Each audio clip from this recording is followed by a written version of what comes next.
Today, in deference to the many lives lost on the varied sets of film and television productions over the years, we at Delete Everything Podcast will not be doing a humorous introduction to today's episode.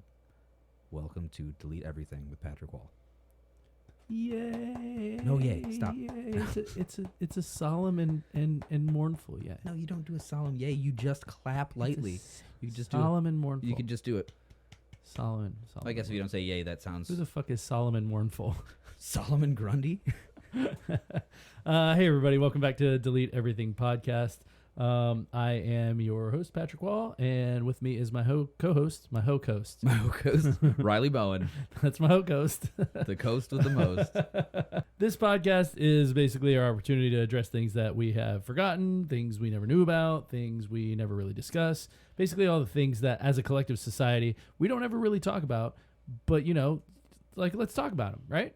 Yeah. Yeah, let's talk about them. First things first, thank you to anyone and everyone who gave us 5 stars. That is very huge for us. No thank you to anyone who gave us less than 5 stars. Or just you guys didn't, or go said, fuck it, I'm not yourselves. logging into Apple Podcasts, you dick. Listen, it takes more time for us to like get this show ready and record it and do all the things. Like, I'm not asking much, guys. Just log on and just give us 5 stars if you like it. If you like it, if you don't like much. it, We're just asking anything that we're just asking you to do a thing. yeah, which your is- phone's in your hand right now. I know your phone is in your hand right now. Listen, you fucking piece of shit. You can still look at your phone. But basically, yeah, if you are listening on any forum that allows you to give us 5 stars, please give us 5 stars. If you aren't, log on to Apple Podcasts. You don't have to have Apple Music or whatever it's called to log on to Apple Podcasts and rate us.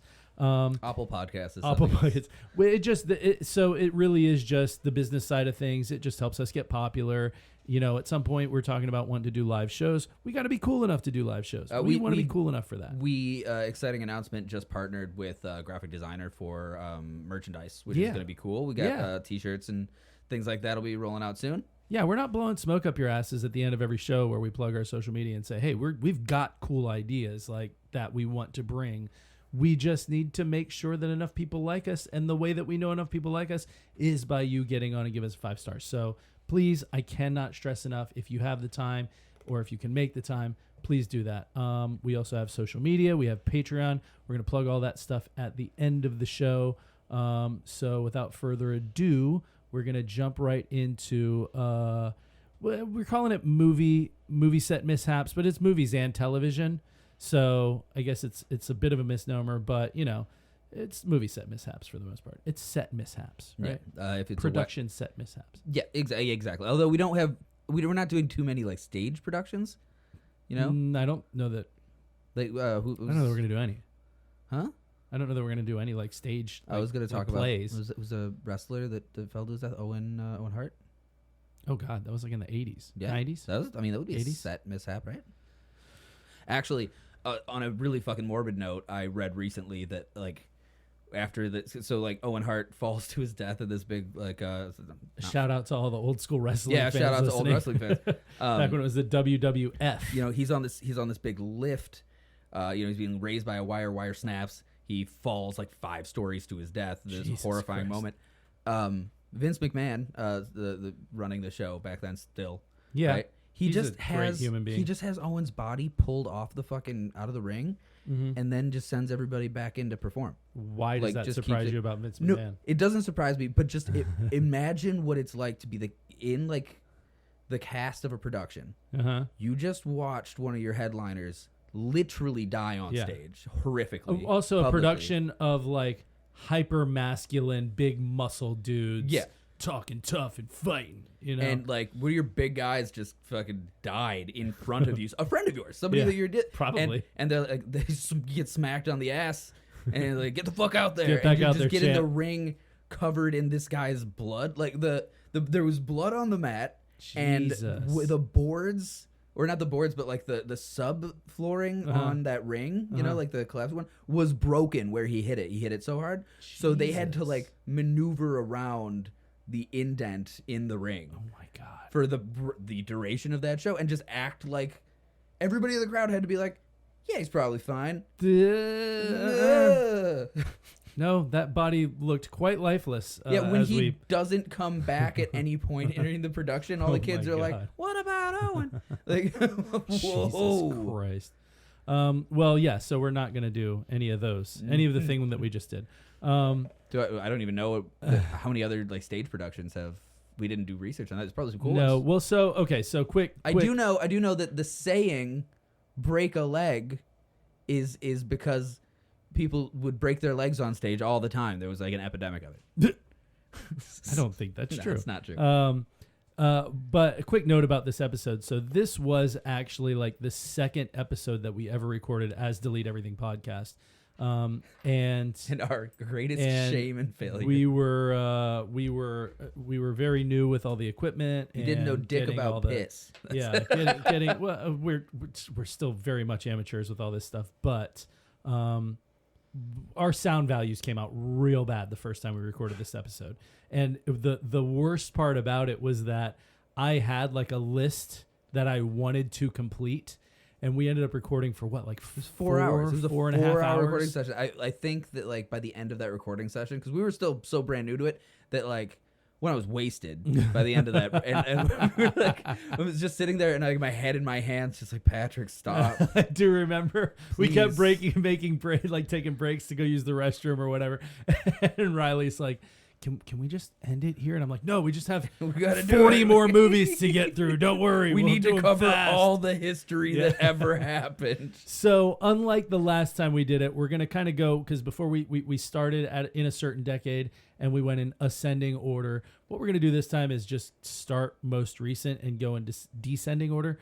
So and hopefully it won't sound like it was recorded in mono in a trash can.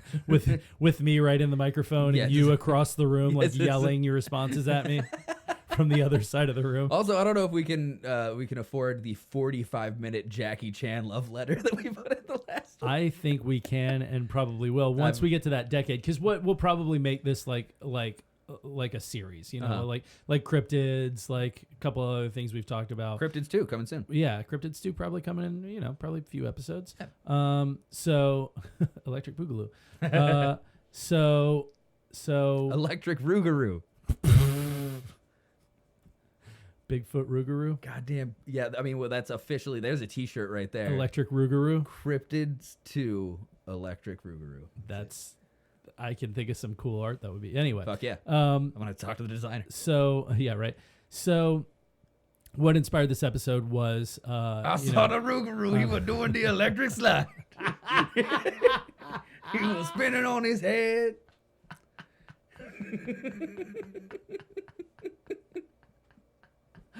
Jesus Christ. I got to move out this bayou now. But... got to move out this oh my God. So what inspired this was obviously the recent events surrounding the Rust movie and Alec Baldwin accidentally shooting the cinematographer on the set of that film. Are they still going to release that movie? I don't know the answer to that. I think that's so a we're going to TBA. start. We're going to start with a bunch of TBAs. We're not really going to talk about Rust, because basically when that was all happening, I was like, I wonder how many sets have how many accidents and how many studios just can't. Oh yeah. Because like, dude, we're into this for $110 million. We can't. You find out that you like cut the stuntman's hand off, right? And shit, like we're gonna be in some real trouble. Yeah. In addition to like the insurance and all that stuff, the trouble we're already in with the lawsuits and the insurance. And I can picture like, you know, like a producer being like talking to the director, being like, listen, here's the number for the head of the studio. If somebody dies on set, call him immediately, right away. Yeah. Don't fucking talk to anyone. Don't call the cops. Don't call 911 first. Call him. Yeah, We've got a guy. Somebody will get 911 soon. Yeah, all right. We'll bring our cops. Jesus Christ. So we've got a few TBAs that I honestly to be announced. To be announced on the release, right? So I don't know. So stands for titty boob ass. So there's one called The Pickup. I'm gonna be honest with you. I didn't look into there are so many movies we're going to cover that like I didn't have time to go into like who's in this, what's it about, what's Just blah blah blah. Quickly, So- I think that The Pickup is about a single Basketball father, games in no, a it's- park somewhere in it's Central Park. a single The father Central one. in Colorado in the 90s Mhm. who owns a music store. Oh, I and thought you were going to say dies, like a 85 Chevy. He dies and his soul goes pickup. into a guitar His pickup. 85 Chevy? No, his 85 like Gibson pickup that he's got, and whenever his son plays the guitar with that pickup in it, then the dad can come back to hang out. Oh, I thought it was just his dad singing out in whatever note. No, Hey, son. No, he's dead and he's in the pickup. I still love you. It's a humbucker. You're a humbucker. Anyway, so yeah, The Pickup, which is the movie we just described for sure. It's like Jack Frost with Michael Keaton, but it's also kind of paired with like Needful Things. I want it to be a pickup truck, but it's the dad's soul in the pickup truck. That's fun. But he's bipolar and has violent mood swings. So he's like a Vietnam vet. So sometimes the son's driving, everything's fucking cool. Dad's playing cool shit on the radio, and then sometimes somebody cuts him off. And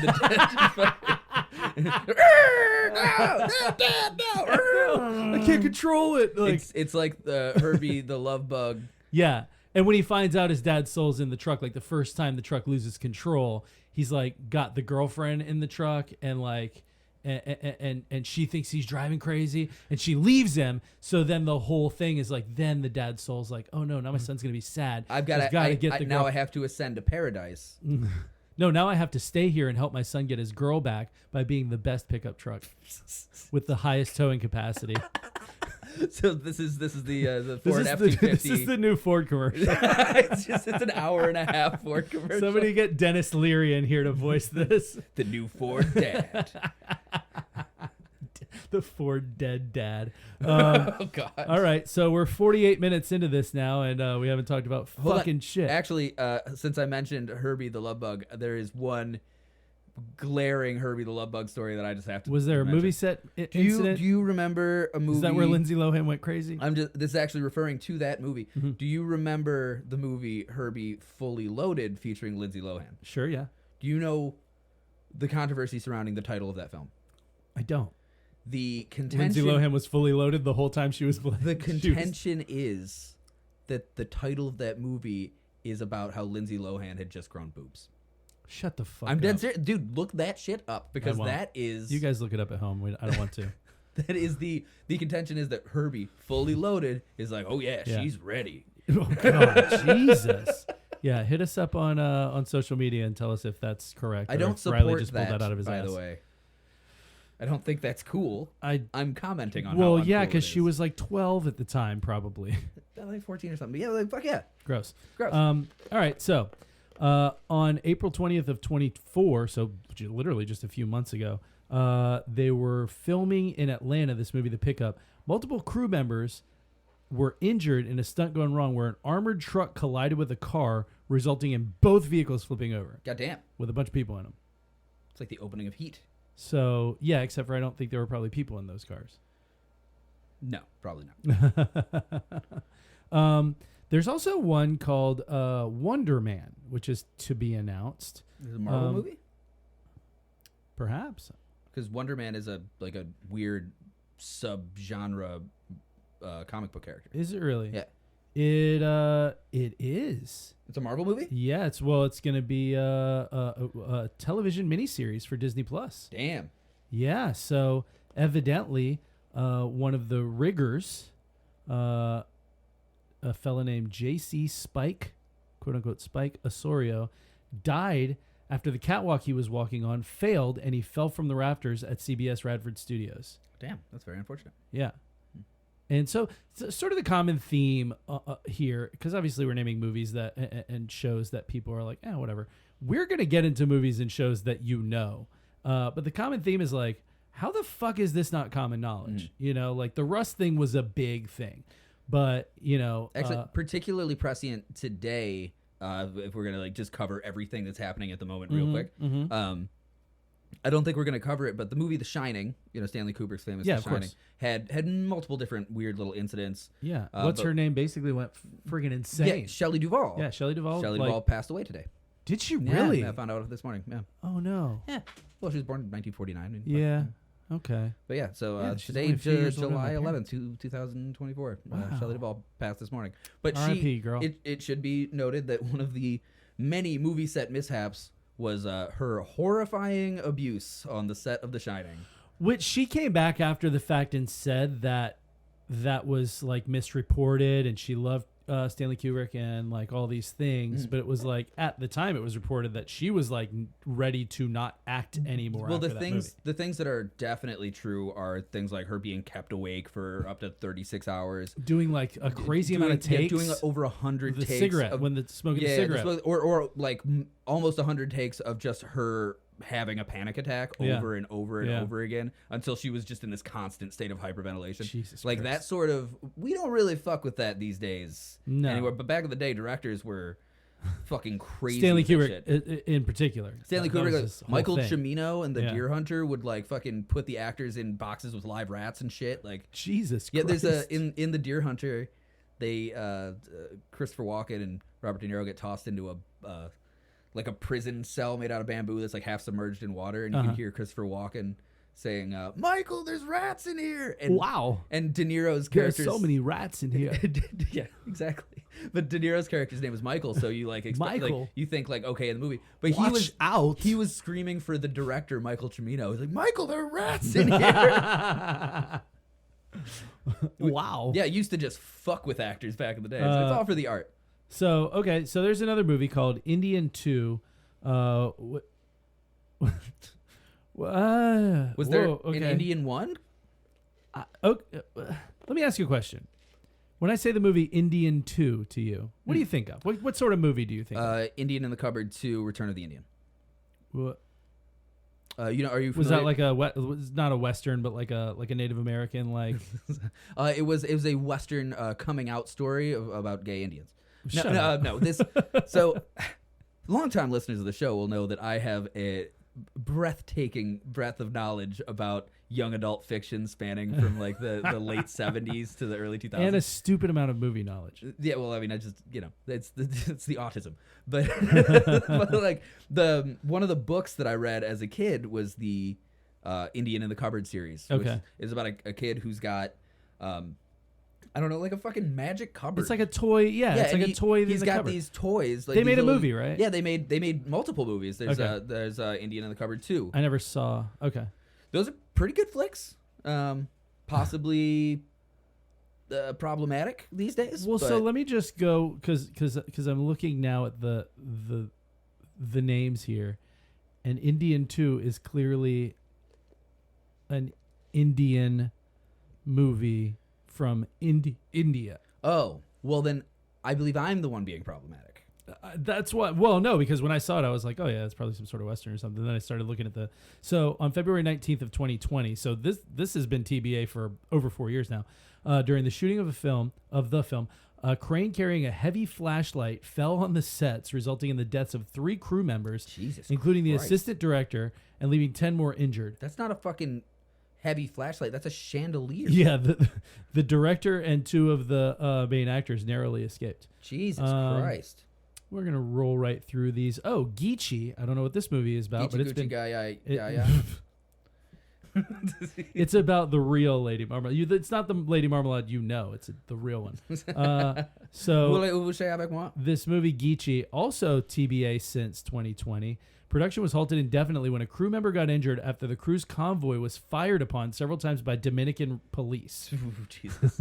Apparently, the incident took place due to a case of mistaken identity. It caused the film production to be halted until further notice. But as of May 2023, no further updates on its production were given. So they probably just tanked it. I want to just jumping the timeline lightly because I don't think we're going to talk about this movie either. Because why would you? But for my second Michael Mann reference of the episode thus far, the movie Miami Vice with Colin Farrell and Jamie Foxx from 2006. That was in, I want to say, the Dominican Republic as well. And the security guards they had for that movie also were fired upon by Dominican police. What are the Dominican police doing? Resulting in Jamie Foxx going, no, and leaving the movie. So What? there's a whole different ending to that movie than there would have been because Michael Mann had to just be like, I guess we'll just fucking cut around him. Wow. And he had just won an Academy Award, so it's not like they could be like, fuck out of here, Ray. Right, we'll just re-record it Yeah. with a new guy. We'll just get Michael B. Jordan in here now. They were just like, hey, Colin Nobody Farrell. knows who he is yet. Colin, just vamp for a while. Yeah. Actually, Michael B. Jordan was still probably super young. 2006? Yeah, he was probably still on The Wire. Yeah, probably. Because The Wire was what? Michael B. Jordan was on The Wire? Yeah. Wouldn't even recognize him. He was Wow. a kid. Cool. He was one of the kids dude, that I'm not going to get into it. Yeah, never finished that show. Oh, God, it's so good. Although I did recently listen to the audiobook written by the guy who also wrote the book that became The Wire. Okay. Yeah. The Mindhunters guy. No. I listened to a different one. It's called Homicide, A Year on the Killing Streets, Uh-huh. written by the guy who did the show Homicide, Life on the Streets. Mhm. I mean, or not. It came off of that book, Okay. which is really, really cool. And then he also wrote The Wire, both about Baltimore. Okay. Yeah. So this one's at least got an actress that most people know, Bride Hard, which is also TBA. They were filming. This is our last TBA. They were filming an action sequence, and the actress Rebel Wilson was hit in the face by the butt of a gun. Oof. And had to get stitches. Just by somebody for fun. Do it better next day. Stop with the accent. Actually, the title makes me think of my sister, Bridie. Mm-hmm. My sister Bridie has a tattoo on the back of her neck. She's not listening to this shit.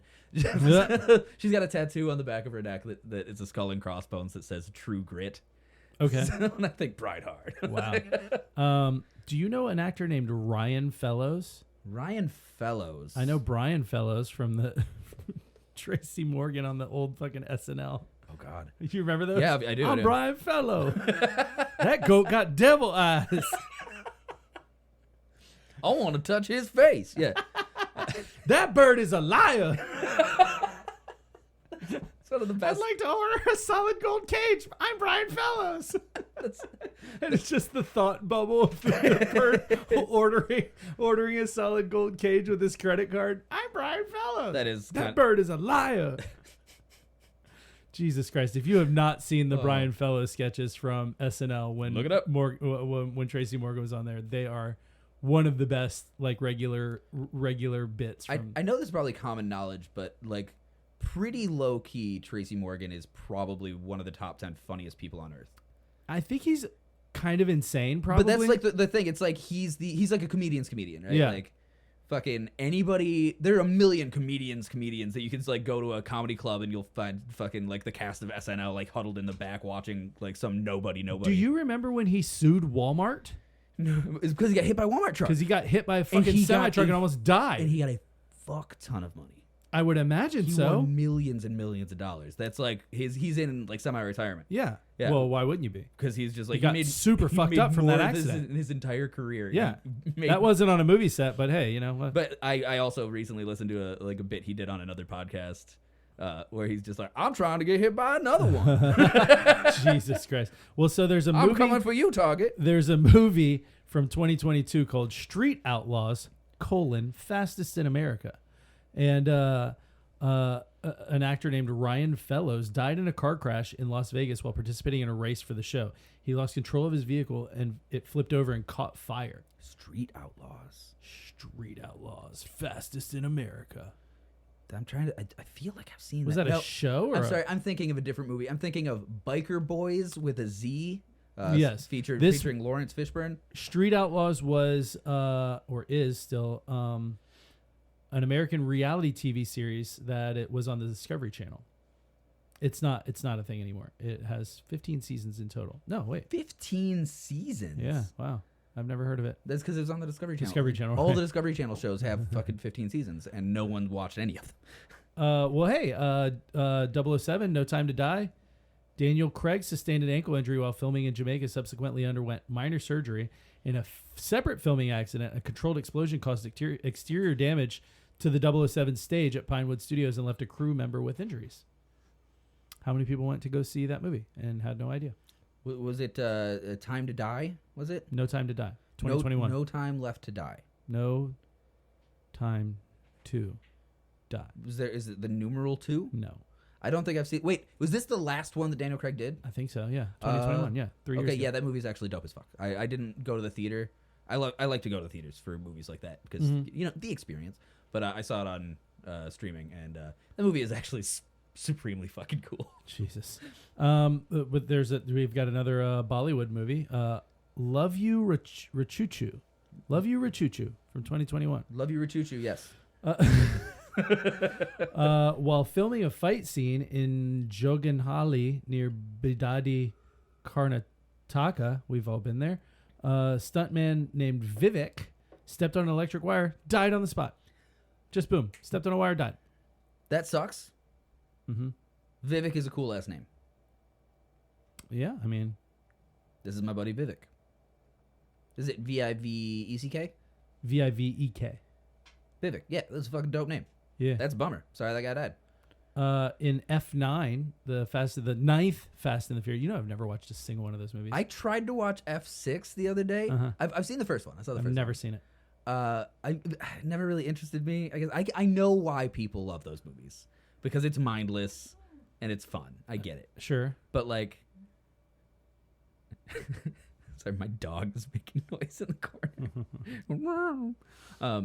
But I tried to watch like F6, and I couldn't follow any of the plot. One, it didn't make sense. I don't think there is one. There are fucking 30 characters on screen, like on screen. Yeah. And they all and like they've got this filming strategy where everyone else is quiet except the person whose line it is. Jesus. Which is the most like bad community theater shit I've ever seen. And it's always like, like Taye Diggs being like, well, I'm not doing it if I ain't getting paid. And everyone else just standing. And then Vin Diesel's like, family. Yeah. And then he was like, you're going to do it if I say you do it. Yeah. And then everybody gets in their cars and drives. Yeah. Then Ludacris is like, you heard the man. Yeah. And then they do the most ridiculous bullshit in cars you've ever seen. Right. It's super dumb, which is why I think at one point, like not even that long ago, like maybe within the last 5 years, I tried to watch, I can't remember who it was, but somebody tried to put on Tokyo Drift, which is what, the third one or something like that? Yeah. But that's the one where they tried to diverge from the Paul It was a Walker whole different formula. guy. It was like some American kid that goes to Japan. It was or at that time that it was terrible. Vin Diesel did the first movie, and then he was like, I'm not fucking coming back for more of those. I'm a superstar. Yeah. Fuck you. I'm not doing Fast 2, Fasterer and for Furiouser. Have you heard of Riddick? It's like I got Riddicks to do, motherfucker. But then Paul Walker came in for the second one, and then after that he's like, I don't want to do that shit again. And so they're like, all right, cool, just throw some jerk in a different country and we'll go. And it was like not a known actor. And I just remember watching it it's being one like, of those actors. I can't remember his name, but it was terrible. It's He one was of those terrible guys, actor. one of these guys that just pops up in rando shit. He's a terrible like, actor, and the movie was terrible. And I'm gonna got say through like that 15 minutes. He's in the movie Legion with Paul Bettany. That's the kind of actor. Wow, I'm talking about. That was out of the fucking. And yeah, blue. but I was expecting more of those. I would have expected like a Bangladesh Bend or a Shanghai Swerve. Mm-hmm. They're just Tokyo drifting it, and then they're done. And we're at Fast fucking 15 or something now, and they still haven't brought that kid back. Jesus Christ. So the Batwoman TV series in 2020, there was a production assistant, Amanda Smith, paralyzed from the waist down by a bucket lift while filming in Vancouver. That sucks. Yeah. You think? That show was fraught with issues, and then eventually canceled, just like we're not doing this shit. Yeah. Well, that's the 2010's. Or the 2020's rather. Now we get into the 2010's. What do you think about that? Yeah, rock and roll. There's a lot. Like there's a you would think so, like, because we've gone all the way back, like looking at movies and TV shows and stuff, all the way back to like probably the 70s. We were looking at some stuff, and like it feels like as you go down the list, like as you get more contemporary, there's certainly fewer serious injuries. More checks and balances. Yeah, well, because safety and all that stuff. I think in the 70s they were just like, fuck it. I mean, they're supposed to. The regulations now are like, if there's one of the reasons that like the issue with Rust is such a big deal is that there are fucking stand downs for the entire set if there's a fake gun on set. Right. To be fair, Well, how the fuck does live ammunition even to be end fair, up on they're no fake guns. They're real guns. They're real guns with fake ammunition. Yeah, right? wax bullets. Yeah. Yeah, but like if there's one of those on set, there's a fucking complete stand down for anyone who isn't critical for like filming. Yeah. Like even like the lighting guys, they're like, set up your lights, get the fuck out. Yeah, no, they were definitely playing it fast and loose. I mean, yeah, even, exactly. Like, yeah. But there's a whole like you'll have these But movies. what's insane is like, how does live ammunition even accidentally end up on the set? That is an interesting question. It is. And I think that's what the crux of it really comes down to. But in general, I'm saying like, if you got one of those on the set, you got a skeleton crew, and before that even happens, the people that aren't even going to be in the fucking room have to go through a huge safety training. Did that lady end up is she going to prison? Yeah, she got found, I believe so. She got the safety person. Yeah. Yeah, I believe she is. Yeah. Jeez, I know she got found guilty. I don't recall. I don't know how for how long, but yeah, no, I'm gonna look it up actually. Yeah, I don't recall what the penalty for that was. But yeah, like the checks and balances on movies now are fucking crazy. Yeah. Like for instance, we're not even doing stunts like we used to anymore. Like fucking the rush hour shit with fucking like. Oh yeah, well like, yeah, we'll go back and forth on no, we're gonna do Jackie Chan a lot. I was saying like just fucking hanging from helicopters on wires and shit like that. Now like Tom Cruise. I don't know. Tom Cruise is flying off of fucking cliffs on a dirt bike 8 times. You got to figure you're not getting regular people to do that shit. Right. Tom Cruise is doing it because he's like, I'm Tom fucking Cruise. We're gonna do the weird stunt. And Tom Cruise is probably signing a fucking safety release. Yeah, he's like, I am going to. I'll get my own insurance. He's the kind of guy who's gonna like buy the lives of any stuntmen that are gonna do the stunt with him. He's like, I'll put my life on the line and I'll bet you $20 million that you'll survive. Like if you die, your family is gonna be generationally wealthy. Yeah, right. Jesus Christ. So in the 2010s, we've got a lot of Expendables. You know the Expendables movies? Yeah, they suck. Old action they suck real fucking bad. They do. They really do. And I'm a big action fan. Like I love action movies. I love 80s action movies. Just watched Predator like last week. What a fucking great film. Every couple of years I go through and just watch all the Predators. John McTiernan, man. They're Aside great from movies. being a fucking felon, he's a brilliant actor. But yeah, I love action movies and even dumb ones. But the Expendables are just lame. I've never watched any of them, but I don't understand like the whole concept of like, let's get all these old guys that used to be big action stars and let's make another action movie with all these old guys. I mean, I can kind of get it, but like in the way that you remember the movie Space Cowboys?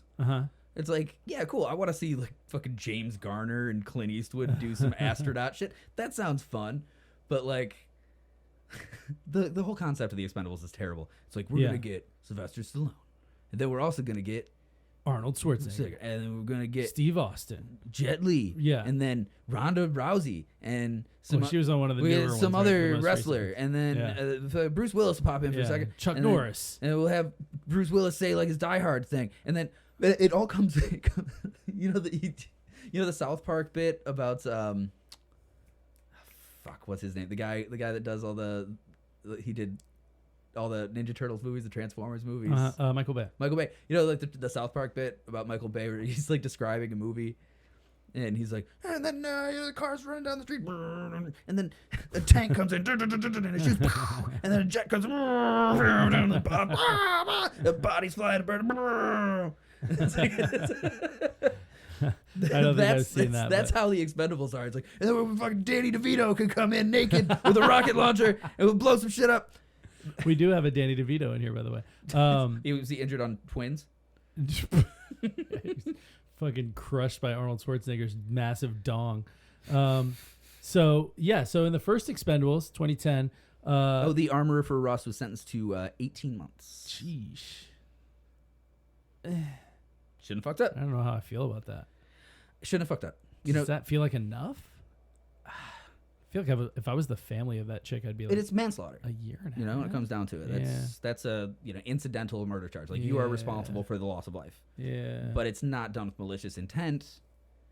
And accidents happen when you play with guns, I guess. Yeah, I mean when it comes down to it, but it's just I don't like that though. Picked a fucking shitty job if you're gonna fuck up though. Like Oh no, I'll make sure it's safe, guys. Don't worry. How did those bullets get in there? Whoa! So yeah, in the first Expendables movie, Sylvester Stallone injured his neck while fighting a fight scene with Steve Austin. he had to have a metal plate inserted into his neck. He had to have surgery to get a metal plate in his neck. Badass. Yeah. So and the hits just keep and on that coming. was only one of the 8 movies he did that The year. hits just keep on coming because The Expendables 2 years later, 2012, they were filming in Bulgaria. A stuntman got killed. Another stuntman was in critical condition during a stage explosion on a boat, on like a what are the little rubber boats called? The dinghies, Yeah, like the frog boats, the Zodiac, like the rubber Zodiac. Yeah, no, boats. shark. Yeah.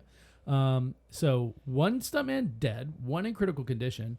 That guy, the one in critical condition, had to have a 5-hour emergency surgery that got him to stable condition, I guess. Jesus. In addition to that, Sylvester Stallone and Arnold Schwarzenegger both needed shoulder surgery after filming that movie. Goddamn.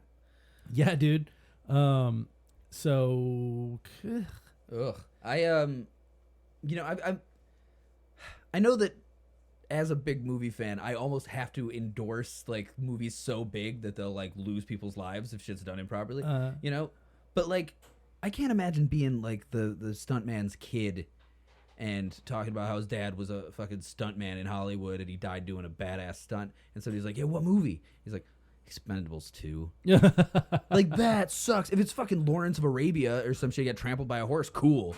Like, that movie fucking rules. What about Expendables 3 2 years later in 2014, where Sylvester Stallone suffered a serious back injury from a bad fall, needed surgery to have metal plates in his spine. So now he's got them in his spine and his neck, in addition to shoulder surgery. 77 years old. Stop doing this. In a separate scene, Antonio Banderas got a bad knee injury. And then, again, filming in Bulgaria, a truck driven by Jason Statham lost its brakes and fell into the Black Sea.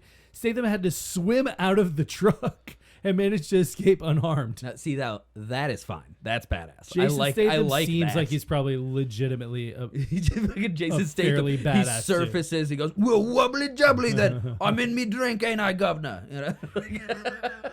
That was fucking wild, isn't it? But that's cool. Yeah. Jason Statham though, he's always doing shit like that. Yeah. But I feel like that's the dude that like gets hurt often in movies because he's probably just like, I'll fucking do it. Fucking do it. I'll fucking do it. Hey, Don't even hire a I love that man. everyone forgets that Jason Statham started as a comedian. Did he really? Yeah, dude. Fucking Lock, Stock, and Two Smoking Barrels, Snatch.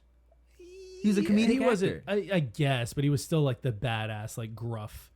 What are you talking about? Yeah, I guess he was, but he was in a British gangster movie. They all were. 2 minutes Turkish. Yeah, exactly. It was 5 minutes, 2 minutes ago. Or yeah, It's 2 minutes, 5 minutes ago. Them sausages, Charlie. No, yeah, like he started out with 2 like minutes comedic Turkish. roles, and then like immediately, like no segue, did like Crank. Yeah. He's just like drown hard left into we're gonna do the most intense action. How movie about possible. this one? How about this one? Everybody knows this one. Harry Potter and the Deathly Hallows Oh yeah. from 2010, 2011. Everybody knows Daniel Radcliffe, famously the titular Harry Potter. Yes. Did you know in that movie, his stunt double, David Holmes, suffered a serious spinal injury during the filming of an aerial sequence, which left him paraplegic? Yeah, I actually did know that, and I know that because there's a documentary about it on HBO Max called "The Boy Who Lived." Interesting. Yes, featuring I think produced by Daniel Radcliffe. Actually, Did you know that in the series finale of the TV show Lost, another critically acclaimed giant TV series, right? That like when that was because that was before streaming. Really was like super popular. That was the last real big non-streaming show. I guess maybe Dexter. Other than that was among a handful of like so. They were doing a fight scene for the finale, the very last episode of the series. Fight scenes in that finale. I was gonna be like, what happened? A church fell on him? Yeah, right. Terry O'Quinn, I think that's the guy that plays what was the crazy old man guy? John Locke. Remember? Yeah. John Locke, the older guy. Yeah, John Locke, British theologian, 1800s. Yes.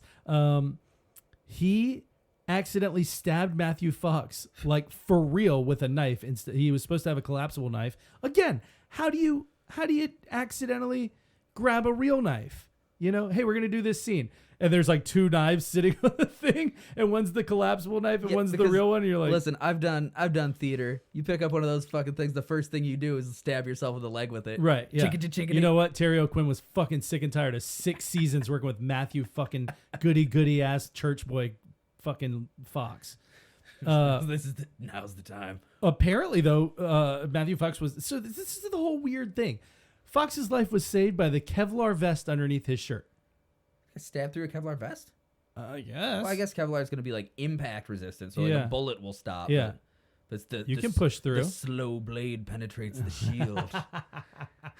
Nice. Yeah, I mean, but again, here's the question. He somehow grabbed a real knife instead of a collapsible one. Okay, weird. A but, likely fucking story. Right, weird, but okay. Let's just like glean right past that.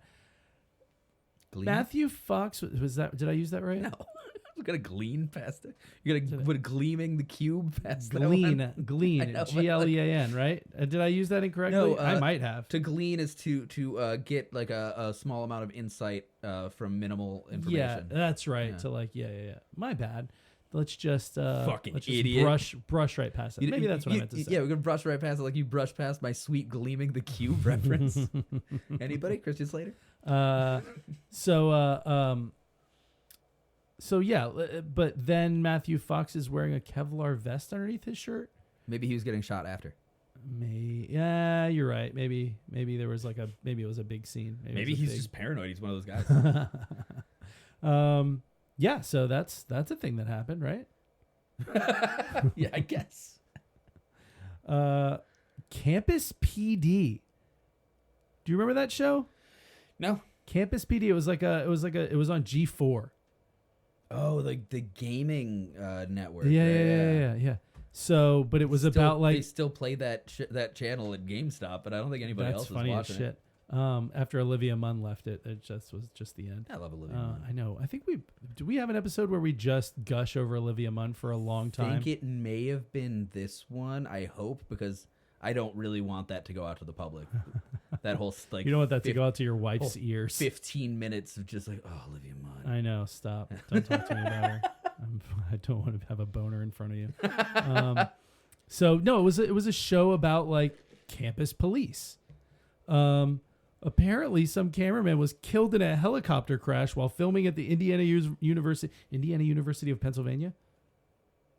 What? Indiana University of Pennsylvania. That's not something. That is a thing. Well, shit. It's a public research university in Indiana, the town of Indiana, Pennsylvania. I've been to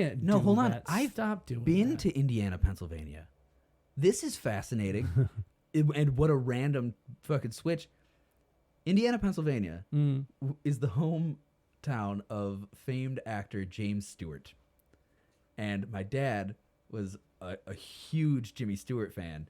And when we moved from Michigan to Florida, we did a big road trip to like Massachusetts to see my sister. Was your dad like, oh, we're going to stop in Indiana, Pennsylvania? I swear. We went to Indiana, Pennsylvania because there's Is that a good Jimmy Stewart? It wasn't bad. I've never tried it before. Hello, movie house. Oh, we're going to stop at the university. It's not great, but it's... Whoa, that's the one you get. Whoa, gee. But I want to live.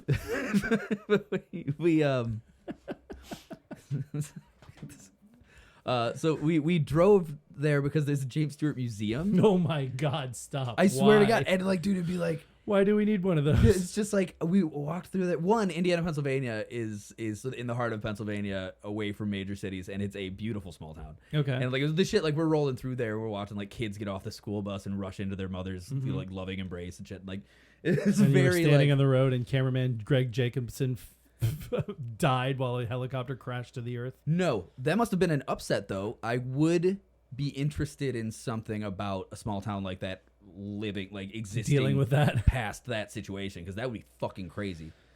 Like a small town where like kids saw a helicopter crash in the middle. But yeah, no, driving through that town, it was like the epitome of the iconic small town.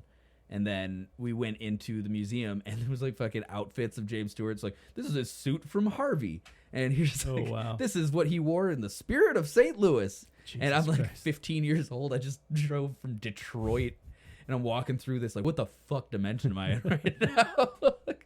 So I read ahead here and almost lost my shit laughing. Do you remember the movie The Eagle? Channing Tatum. Yeah. Yeah. It was Pretty good flick, actually.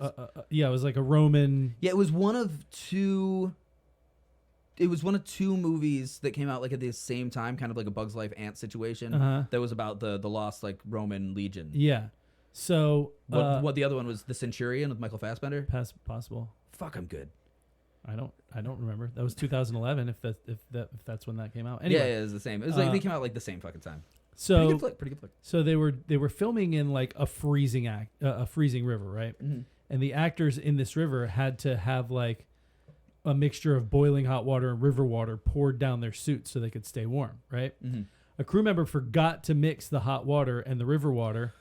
Oh fuck! And as a result, Channing Tatum was scalded with boiling water that burned the skin off the tip of his penis.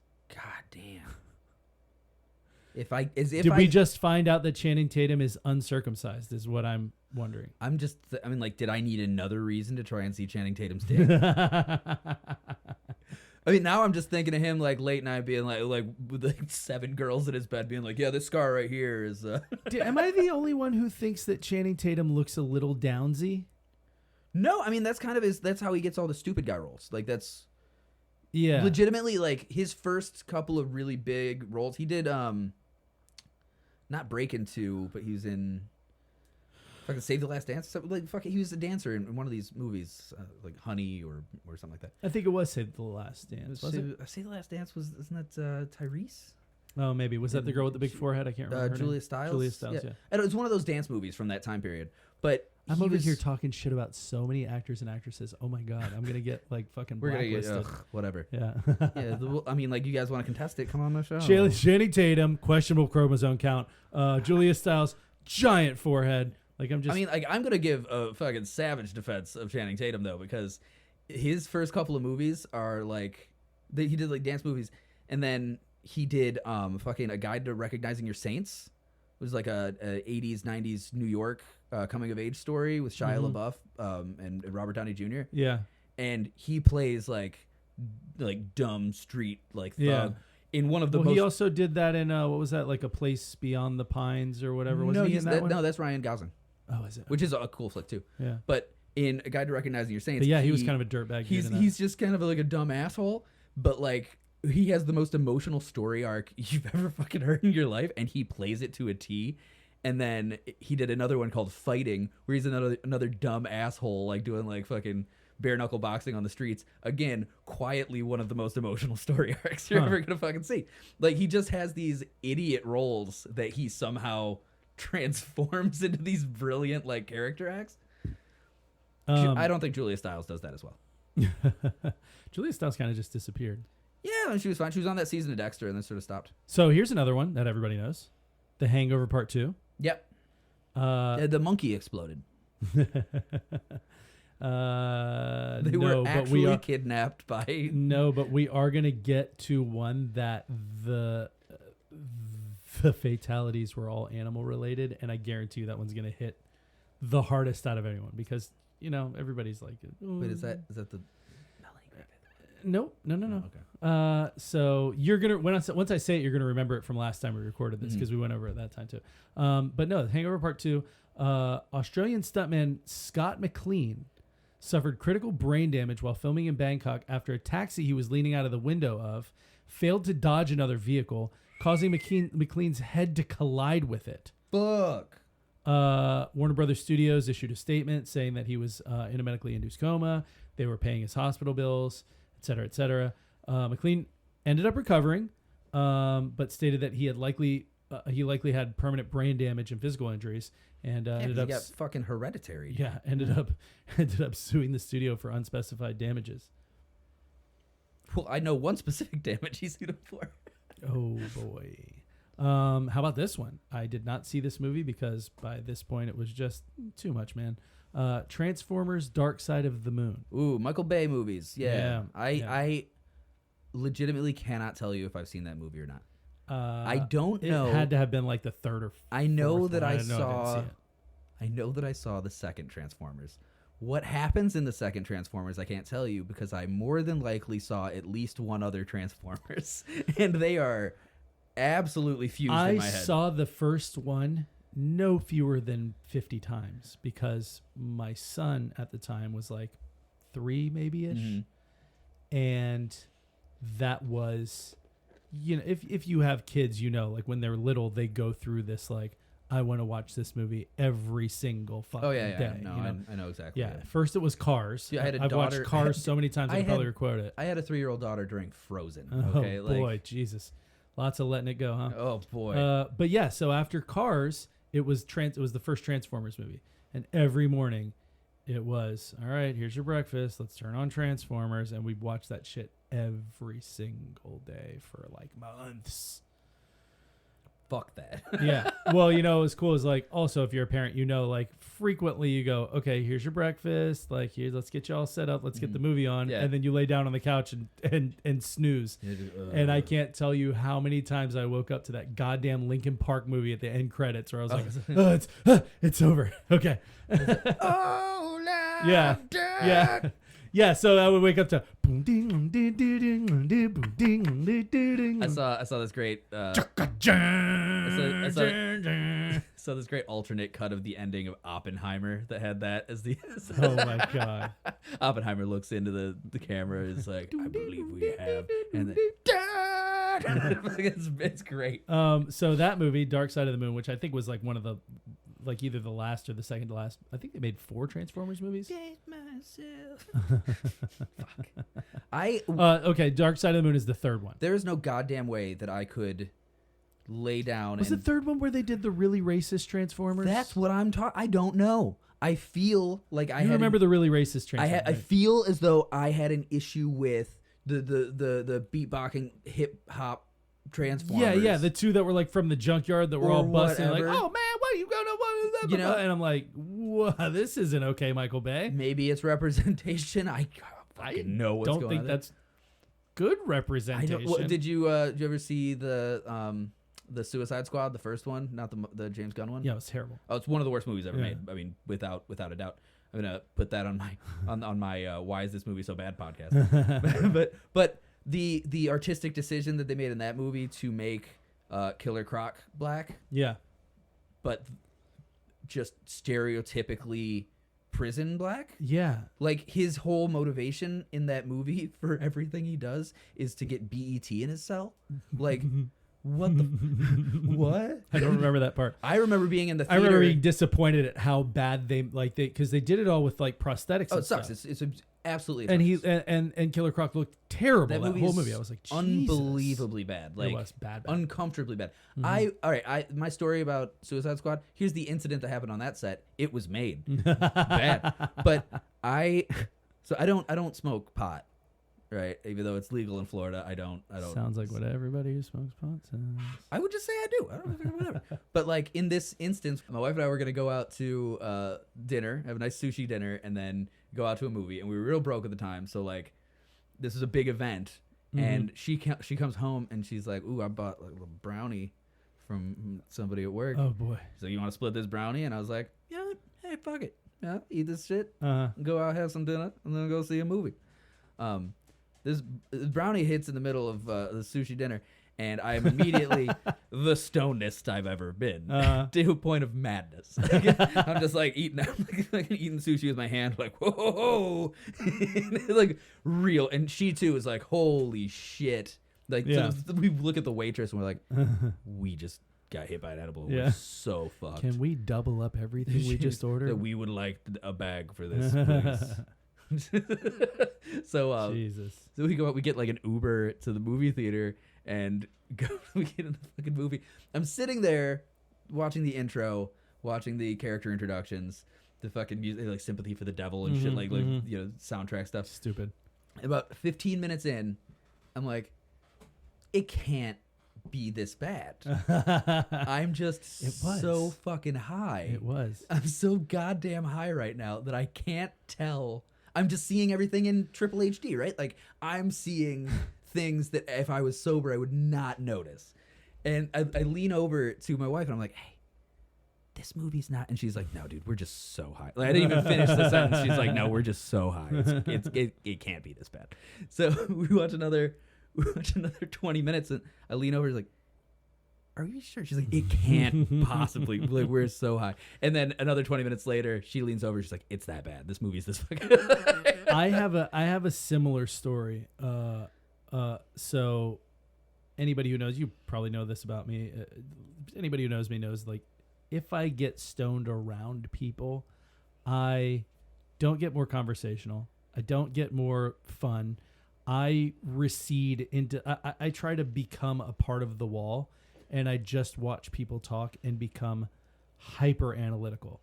Like, I will just watch wide-eyed and just I suck if I'm honestly. I just suck. I'm a fucking party. I can't kill the vibe. If I'm stoned around people, I suck. I'm not fun, jokey, good time Patrick. I'm notorious for the going to bed, guys. Yeah.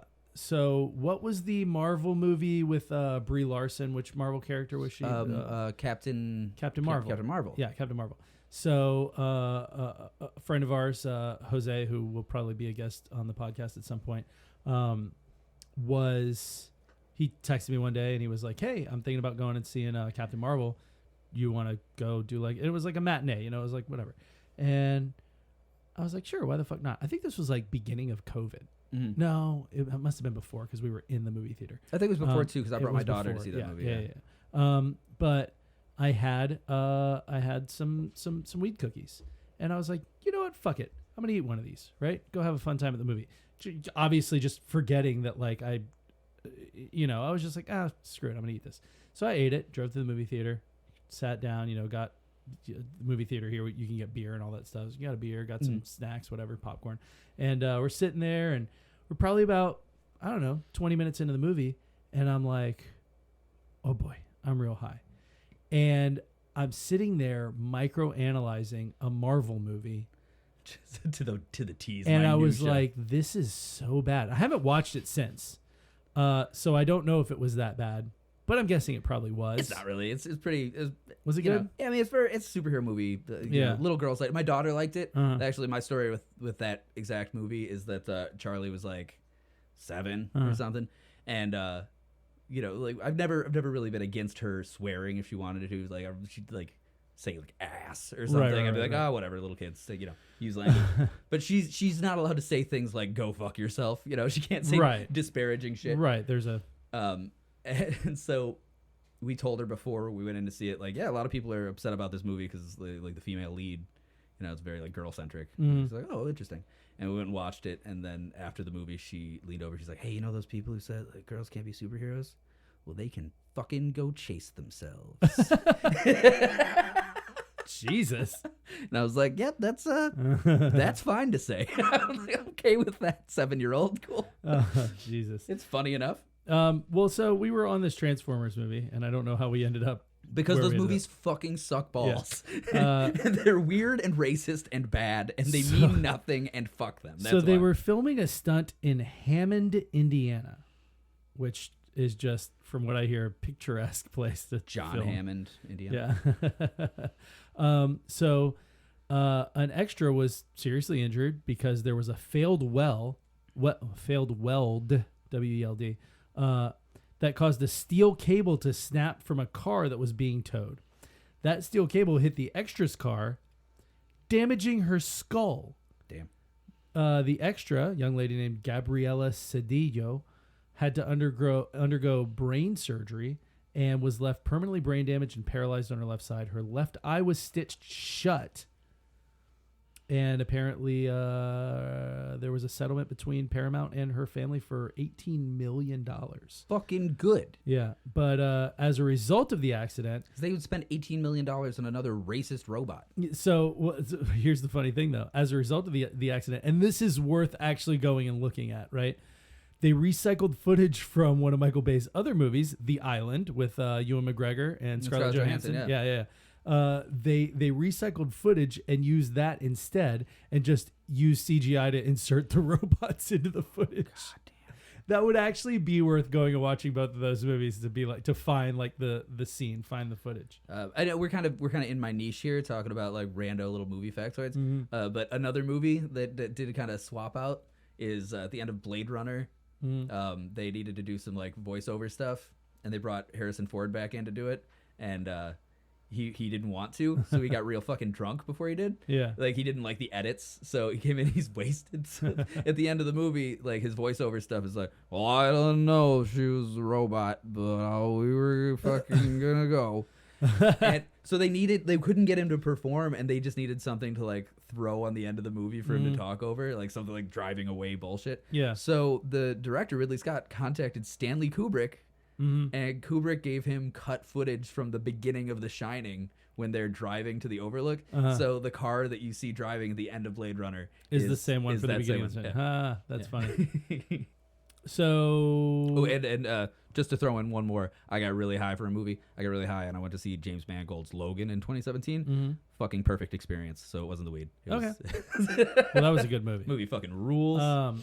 This one I feel like a lot of people know, but maybe some people don't know. So we'll bang it in there real quick. Django Unchained. Yeah. The scene where Leonardo DiCaprio calls calls him what? Calls him out. Calls his bluff because he's pretty. I'm just joking. Oh my god, I can't think of the actor that plays Django. Jamie Foxx. It was going to be originally Will Smith. Yeah, they made a better decision by going with Jamie Foxx. Will Smith just didn't want to do it. Yeah, well, that's good. I love Will Smith. That's fine. I feel like that Jamie Foxx killed that role so well that know that he did really good. I think that it was fine. Will Smith is too like like he can be serious. I'm a huge Will Smith fan though. Yeah. Like I just watched Independence Day. I just feel like when Will Smith tries to be a badass, it just is still a little bit comical. Whereas Jamie Foxx being a badass, like he actually, I'm just gonna go out and say, I don't think Will Smith could have done as good of a job as Jamie Foxx on that movie. Yeah, I'll give it to you. So, but obviously there's the scene where Leonardo DiCaprio realizes who he is, what he's there for. You know that so his brings slave out is the his wife, brings so out he the skull and cuts it. It's that scene's cool because it's like a play on the fucking Horatio thing from Hamlet. Yeah, everybody's like, oh, Horatio, I knew him well. Except he's bringing out like, this is my slave. He used to raise me as a baby. But remember, he cuts the skull open. Remember, he brings out Kerry Washington. Yeah, and he starts like freaking out, right? And he's slamming his hand on the table. He actually sliced his fucking hand open on the glass.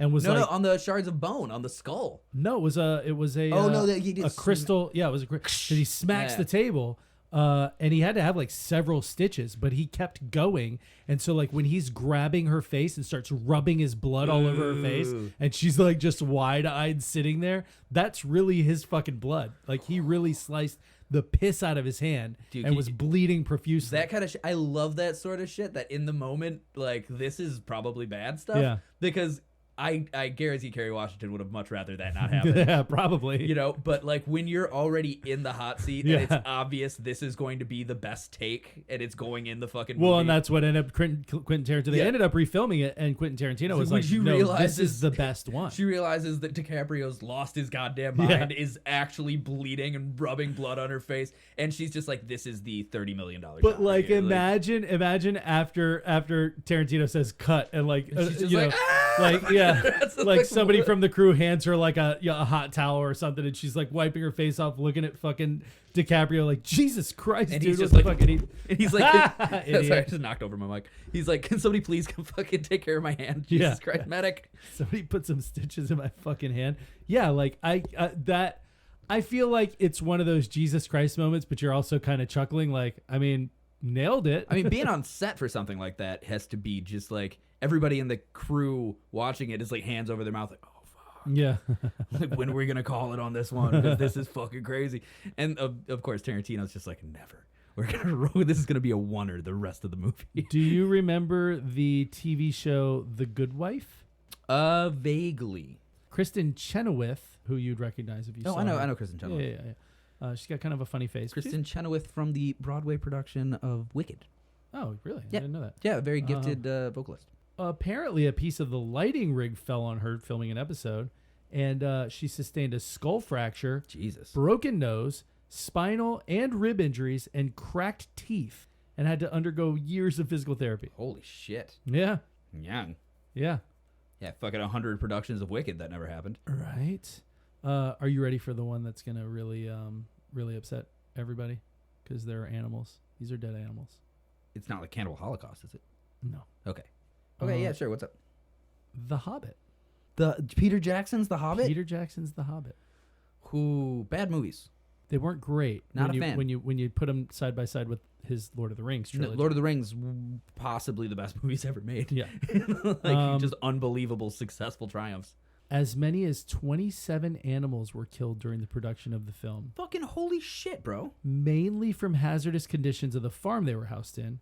Several goats and sheep fell into a sinkhole under the farm. One horse was hobbled and left on the ground for 3 hours. Another horse was killed after falling off of an embankment of an overcrowded paddock. So they had a paddock with a just sheer cliff on one side. Oof. One horse had the skin and muscles of her leg torn off by wire fencing. Holy shit, dude. That's very irresponsible. Several chickens were several chickens were mauled to death by unsupervised dogs or trampled by larger animals. And I'm gonna go ahead and say I don't give a fuck about those chickens. I mean, listen, I don't want chickens to be mauled by. I'd rather they got by unsupervised dogs or trampled by larger animals. They got aided by a person, but yeah, I mean, that's meaner than I'm gonna raise you and chop off your head and cook you and take your sustenance to for my own life. I guess Letting unsupervised dogs maul chickens to death, that's meaner. I mean, dogs gotta eat. Those don't bother me so much. I mean, like dogs were probably fed. The Lord of the Rings. The dogs were probably fed. They weren't starving dogs. I bet. Well, the Lord of the Rings story is they were just dogs that like probably hounds. Viggo Mortensen was driving to set one time during the Lord of the Rings and hit a rabbit with his car and pulled over and cleaned it and cooked it and ate it. That's cool. Admirable. Yeah. I mean, what were the dogs doing anything different? They were probably just playing with the chickens. Is what I'm saying. They probably weren't doing it to eat them. They were probably some sort of hound breed. In general, I think we can all agree they should have been supervised. Yes. All of these animals should have been, because that's fucking horrifying. And those movies aren't nearly good enough for apparently that kind of shit. The result was a global protest against the film by PETA. Those movies suck. They suck a big fat sack Yeah, you of could have dicks. just protested them because they weren't good. Bad movies. I will say that it's not entirely Peter Jackson's fault. He was given a half-finished production, essentially. Guillermo del Toro was going to originally direct, and he'd done all of this work, doing all this production stuff, and quit to do something else. And Peter Jackson gets kind of like, hey, we need you to do this. Take care of the property. You did the Lord of the Rings. So he gets sort of like thrown into it, blindsided, and has very little time and less budget to come up with all this shit. So he used a bunch of green screen. Oh. But my contention has always been he just shouldn't have done that and should have just let it not be his problem. Yeah, probably. G.I. Joe Retaliation. With Joseph Gordon-Levitt. Yeah, another kind of bad movie. Classic.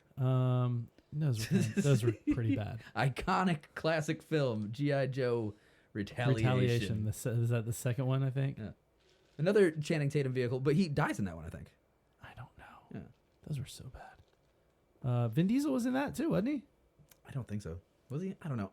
Those ones also just kind of like blend into my head. Yeah. Anyway, crew member killed on that one. Dismantling the set in New Orleans, Louisiana, my old stomping grounds. He was on a scissor lift that tipped over, caused him to fall to his death. Bet they didn't put that out in the press release. Boo. Who was operating that scissor lift?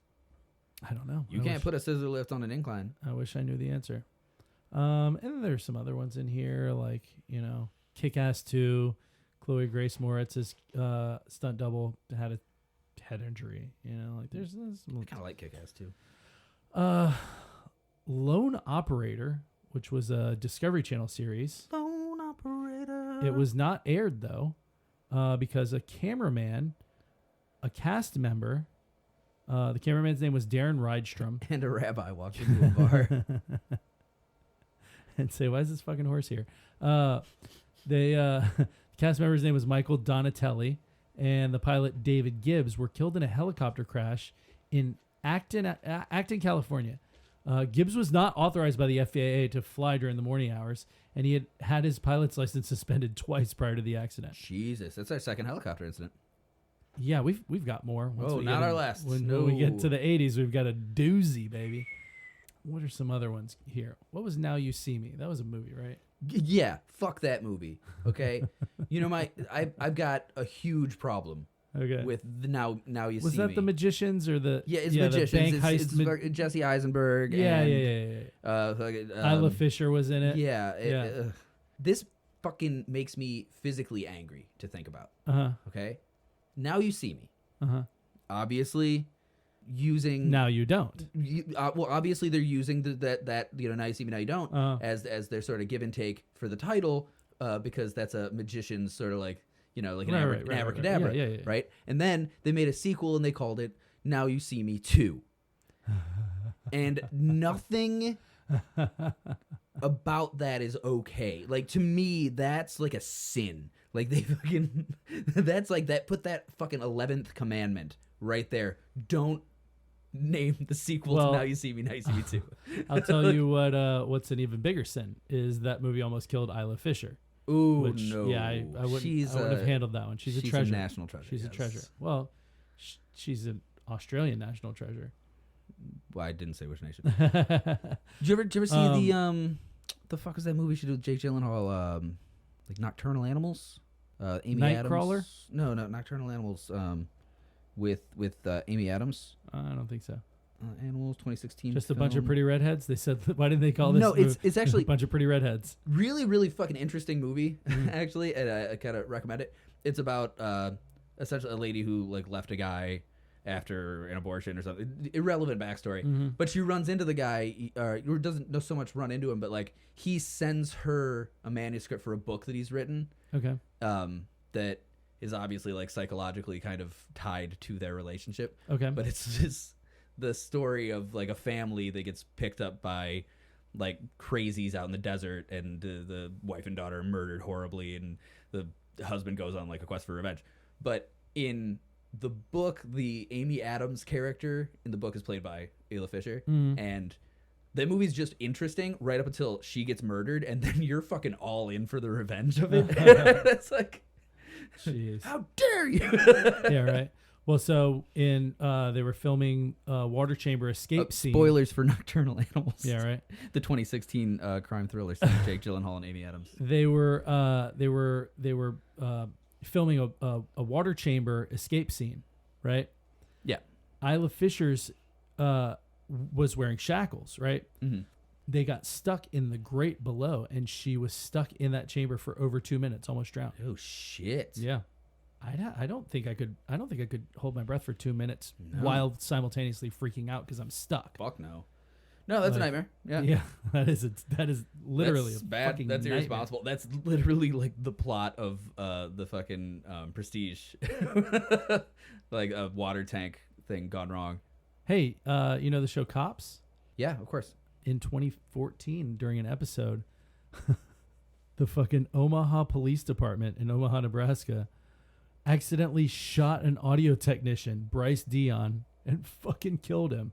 Holy shit. There was a shooting incident at a Wendy's in Omaha, Nebraska, where a suspect, I guess, pulled a gun, and the Omaha Police Department started firing. Straight through the sound tech. Killed the suspect and the sound tech. Holy guacamole. Yeah.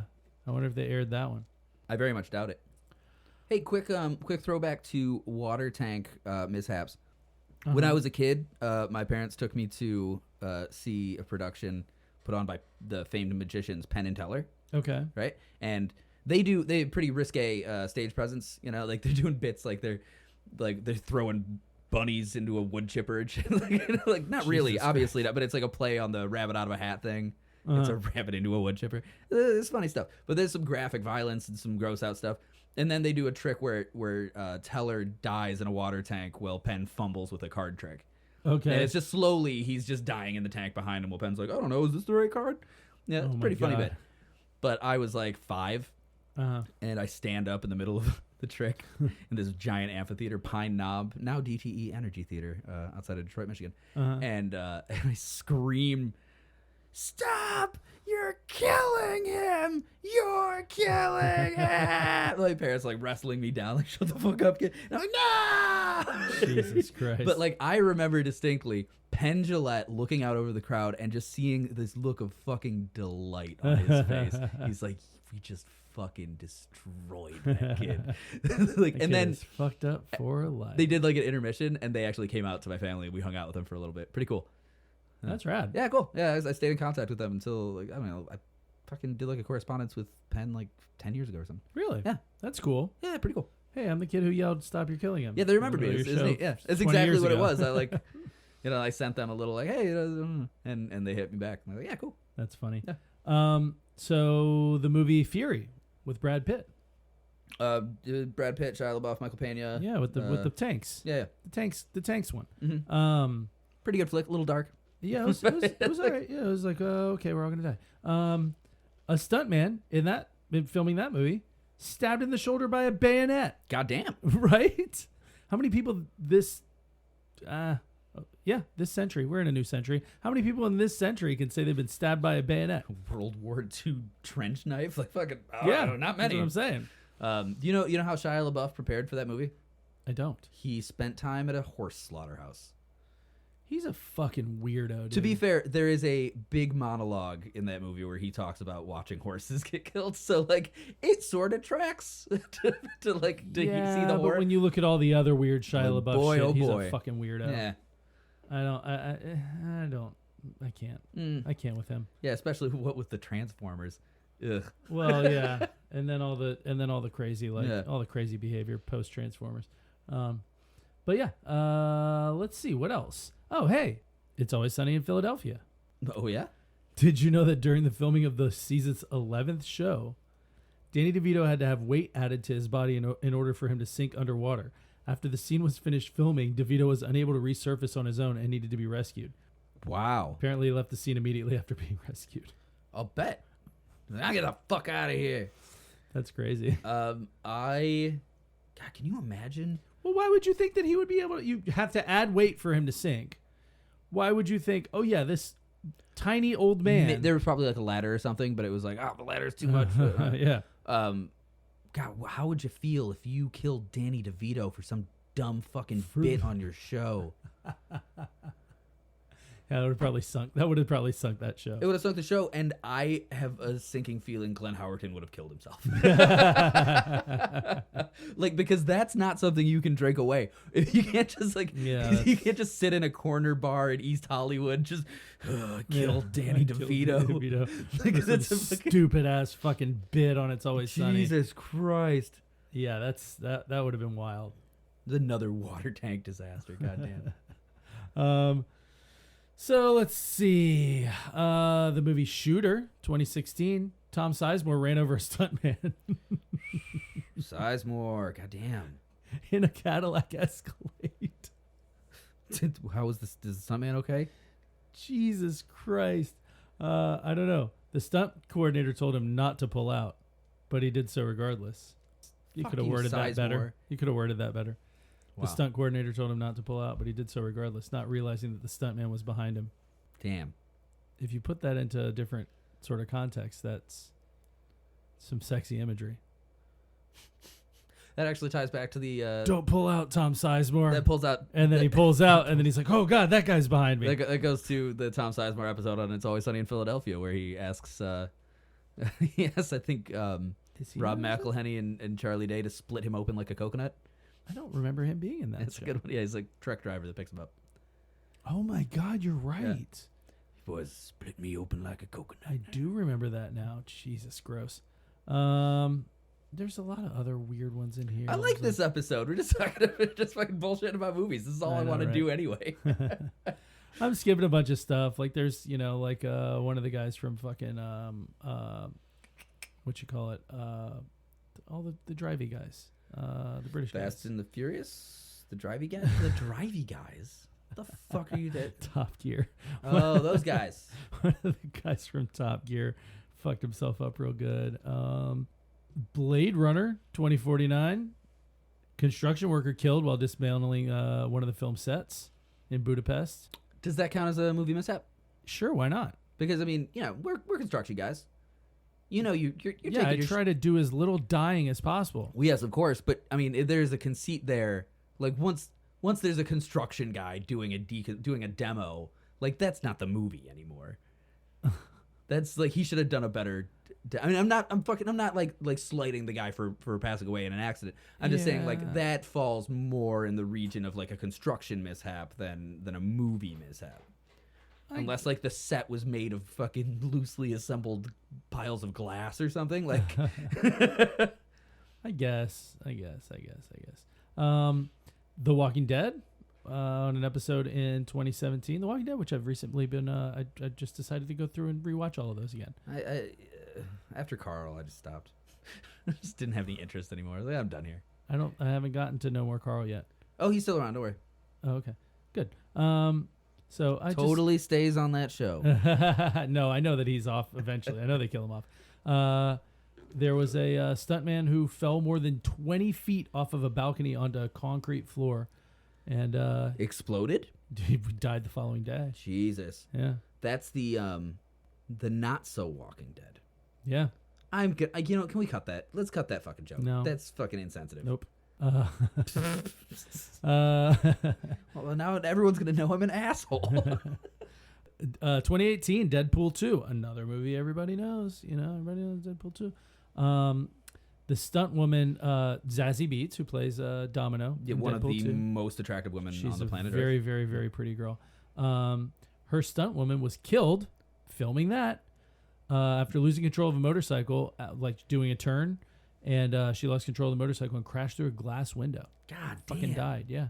That sucks. I know, and that's the crazy thing is like these, you hear about all these. You don't hear about all these. You're hearing about all these now. Yeah, and it's not like, I mean, I don't know if Deadpool 2 has like a little like in memoriam thing like buried somewhere in the credits, but it's not like a big ass one.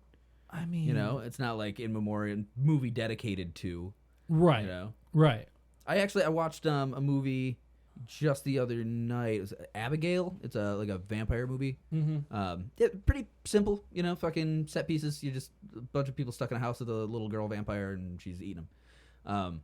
But one of the actors died post-production of that movie, Angus Cloud, and not to be confused with the Highlander Angus MacLeod. I was thinking Angus Young, guitarist for AC/DC. No, but yeah, so this this kid who was on like Euphoria, he died, I think, of. Oh yeah, I know what you're talking about. Yeah, immediately as soon as the credits roll, it's like this movie's dedicated to this guy. Yeah, and that's nice. Yeah, that's nice, but I mean, nobody did that for Deadpool. That guy 2. killed himself, right? I thought it was substance abuse. I thought he like died of a drug overdose. You mean probably? Huh. But yeah, that you didn't get that for, which is like killing yourself adjacent. Yes. But you didn't get that for Zazie Beetz' stunt double, who fucking died making the fucking movie, right? Like in the act of. Yeah, be nice to have a little more recognition for that. Fuck if I know. Yeah, so that's pretty much. I mean, there's more stuff in the 2010s, but they're all kind of lame. So I think we're gonna make our way another decade back to the aughts. What say you? I say I. I like it. You want to go from early aughts to late aughts, or late aughts to early aughts? We've been. Is that how you're doing it? You're doing like you're doing the retroactive stack where it's like you'll start at the beginning. So I'm all over the map, my boy. You just toss it. Well, yeah, we have been kind of chaotic with this. Like fucking, we're letting my ADD movie ass brain just fucking. There is no rhyme or reason to how we're doing this. Just it's so far. But I do want you to know, because we already talked about the third G.I. Joe movie. Rock got no reason. Rock got no rhyme. Jack Black. I'm sorry. We talked about, was it maybe the second G.I. Joe movie? Yeah. In the first G.I. Joe movie, G.I. Joe: The Rise of the Cobra in 2019. I thought that was the third one. The Rise of the Cobra was the first one. It's just The Rise of Cobra. The Rise of Cobra. That's what I meant. The Cobra? Fucking don't know shit about G.I. Joe. That's not true. I used to watch the shit out of that when I was a kid. Another horrific potential thing that almost got taken away from us. During an explosion effects misfire, Sienna Miller, also absolute babe. Ooh, damn. Her suit caught fire, igniting the area between her breasts. Oh, no. I know. She looks like she was fine. Cause I didn't say trying to think of a joke. I've got a joke. You want to hear a hilarious joke? Sure. The 63rd Tony Awards in 2009, the opening number was the band Poison played the opening number. Vocalist Bret Michaels was struck in the head by a descending set and knocked to the floor. He suffered a fractured nose and a split lip that required 3 stitches. Fuck you, Bret Michaels. Exactly. Especially because he sued the event's organizers, claiming that the collision led to his 2010 brain hemorrhage. Every Tony Award has a falling light fixture. You know, I will say, if you got bonked on the head real bad in 2009 and in 2010 you got a brain hemorrhage, you've probably got a case for that caused me to get a brain hemorrhage.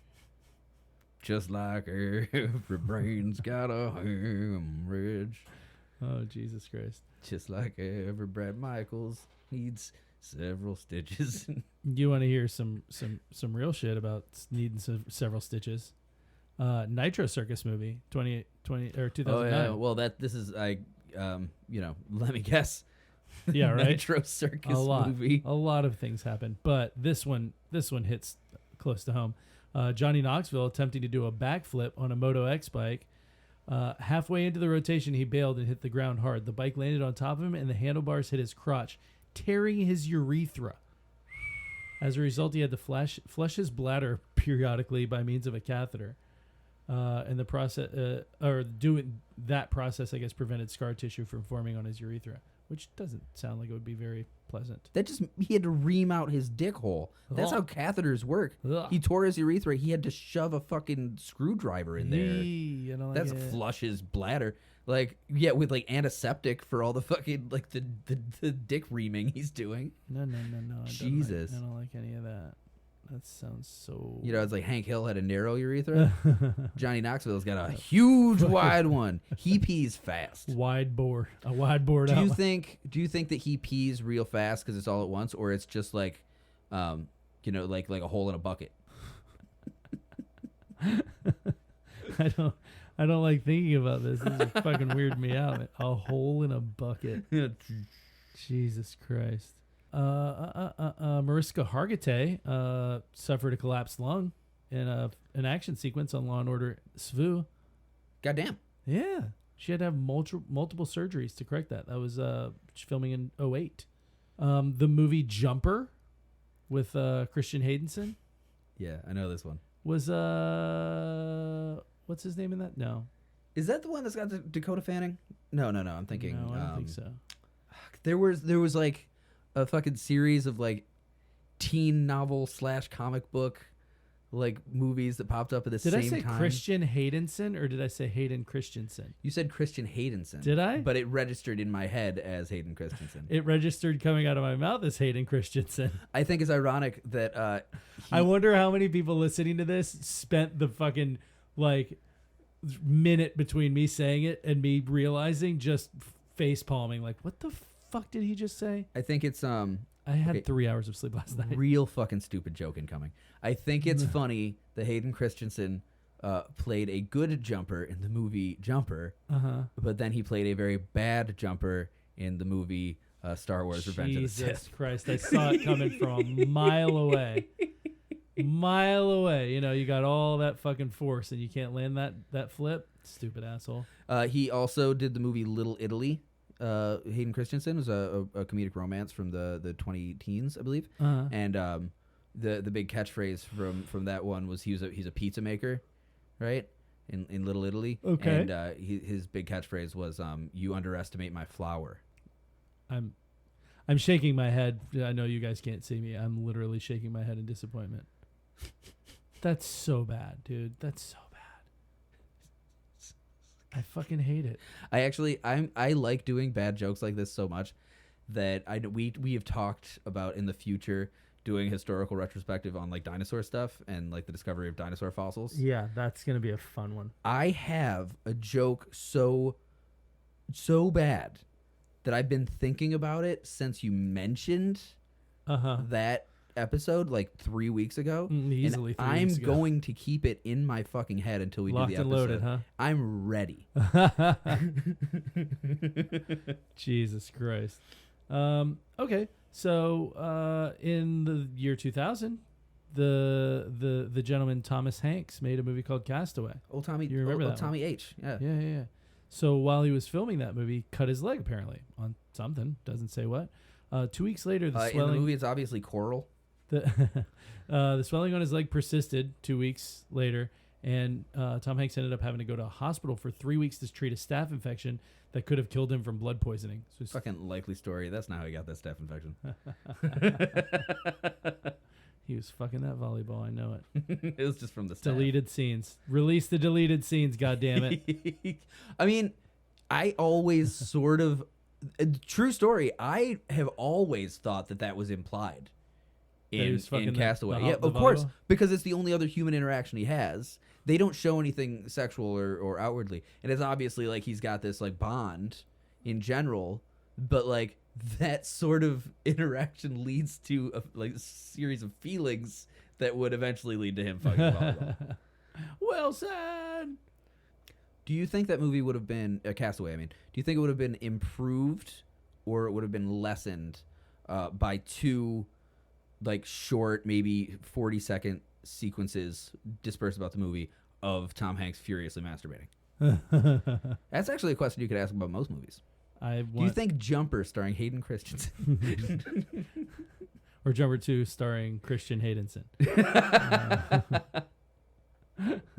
I don't know. I want Robert Zemeckis to release the deleted scenes. Bobby Z. Bobby Z. He stopped doing movies and just started doing computer games at a certain point. Like, did he really? No, I mean like not actual games. The movies that Zemeckis releases are like fucking The Polar Express and shit like that. Like or he did that bad Tom Hanks Pinocchio recently. But it's like I think Zemeckis had like a vision that he could do more. Was Tom Hanks in the new Pinocchio? Yeah, he was Geppetto. So he's just got a doing the bad accent of Tom Hanks. It's like his fucking his Tom Boston Hanks' accent and fucking Catch Me If You Can. Tom Hanks' niche now is weird, shitty accents where like you know that he's just doing a bad accent. Yeah. Like that's his whole thing. It's weird. But yeah, Zemeckis, like his whole thing is like I can do more than the real world can do with this technology. But it always just ends up like he's like looks like movies made with Playmobil figures. Like Jim Carrey's The Nightmare Before Christmas, or not the Nightmare, the Jim Carrey's The Christmas Carol, where Jim Carrey plays like every character. Have you not seen this movie? No. And I love The Christmas Carol. Is like one of my favorite. Bro, okay. I actually have a lot of respect. Have you seen the one with Guy Ritchie? Guy Ritchie? The miniseries? Guy Ritchie did a Christmas Carol? Christmas Carol, yeah. It's on Hulu. He directed a Christmas Carol series? Not Guy Ritchie. Guy Pearce? Guy Pearce, that's the one. Okay, that's really Australian actor Guy Pearce. Yeah. Memento, Lockout. Yep. Okay. Memento, yeah. I've not seen that. But yeah, it's on Hulu. I watch it every Christmas. Interesting. It's fucking dark. Zemeckis directed an all CGI, but it's like that hyper realistic for like 2009 CGI. Yeah. And Jim Carrey plays not just Scrooge, but young Scrooge, obviously, and all of the ghosts. Okay. And it's a very faithful, the way that Jim Carrey reads it. Does he play Bob Cratchit? No, Gary Oldman. Yeah. What? Yeah. And then somebody plays, I think, Gary Cratchit is older than Scrooge? It's all CGI, so they're, fucking digital characters. Interesting. But 2009, right? So okay. Jim Carrey plays a fucking shitload of people. But Gary Oldman plays Bob Cratchit and Tiny Tim. What? Yes. And you got fucking Carrie Elways pops up there, Colin Firth, Bob Hoskins, just weird fucking for a minute. But Jim Carrey plays a shitload of people and does a fucking dramatically brilliant job. But the way he does, it just sounds like Jim Carrey doing like an old man when he's Scrooge. He's like, "Spirit, please tell me, what does my future have to fear?" Jesus. And but and it's just a straightforward Christmas Carol. But Zemeckis is like, you know what else we're gonna do? Some crazy shit this sequence. We're gonna make Ebenezer Scrooge real fucking tiny. He's gonna float around in bubbles, and then this ghost is gonna have flame hands, and he's gonna and then he's gonna float around. And he's gonna be chased by a giant rat. And he's gonna run down a bunch of sewers. Ugh. And it's like, what the fuck are you doing, dude? Weird. Anyway, I digress. I'm so sorry. That's okay. Zemeckis. He just does a bunch of fucking digital bullshit. The 2000 movie Proof of Life with Meg Ryan and Russell Crowe. Don't recall at all. That one passed right through my fucking brain. Yeah? That's one of 7 movies from the 2000s that have gone directly past me without me even noting. Oh, boy. Yeah, I guess it's about providing proof of life for like a kidnap victim. Oh, so it's like a thriller. Yeah. Interesting. With Russell Crowe and Meg Ryan. Anyway, David Morse is in the movie. And, you know David Morse, right? Maybe. David Morse? David Morse, the actor. Here you go. He's been in a lot of The Negotiator, The Good Son, Green Mile. Okay. All right. Okay. Yeah. Yeah, there you go. I had to show Riley a picture. Do you really this movie's just got you completely off your fucking? You're on the back foot on this one. Huh? Well, I mean, like David Morse is great. I can name fucking 15 David Morse movies now that I know who the fuck he is. But he's one of those guys that just like. Yeah, very much like a character actor. So apparently his stand-in was really good in 16 Blocks, by the way, which nobody ever saw, but is a great fucking movie. I saw with Mos Def. Mos Def, yeah, Mos Def. Bruce Willis. Bruce Willis playing old. Fucking Bruce great Willis flick. playing the old dirty cop who now is suddenly feeling iconic, some type of way fucking about not iconic being... shot from that movie is he goes into a liquor store and he's standing outside of it. He goes to drink and it cuts to like the dirty cops like trying to kill the person he's escorting and you hear the bullets and shit. Yeah. And then it pans back to Bruce Willis, like the fucking liquor bottle shattered on the ground. He's got the gun out and it's like, oh, he's back, baby. Yeah. Yeah, that was a good flick. That's a cool flick. Mos Def was really good. Like good actor. He like just did a bunch of cool shit and then never. Like he had the voice like this. Yeah, he was. He had a cool like weird affected Brooklyn accent. It was cool. But anyway, in Proof of Life, David Morse's stand-in, a fellow named Will Gaffney, was killed while riding on a truck that drove off a mountain road. Jesus. I mean, if you got somebody riding on your truck, don't drive off the road. That's driving 101. If you're driving a truck in general, don't drive off of a mountain road. The fuck? Oh, maybe that guy was having a bad day. The driver was like, he was at a certain point, I'll tell you that. Jesus Christ. All right. Oh, David Morse, The Rock. David Morse is awesome in The fucking Rock. Yeah. There's an episode from your show, The X-Files. Love The X-Files. I got a big-ass X-Files tattoo. From 2000, crew member Jim Eng was killed by Jesus Christ, what's wrong with my mouth? Ellen DeGeneres was killed by Ellen DeGeneres. Jim Eng was killed by Ellen DeGeneres. Was killed by electrocution when the scaffolding he was standing on came into contact with a high-tension power line. 6 other crew members were injured in the accident, 1 critically. God, fucking electricity's a nightmare. Yeah, it is.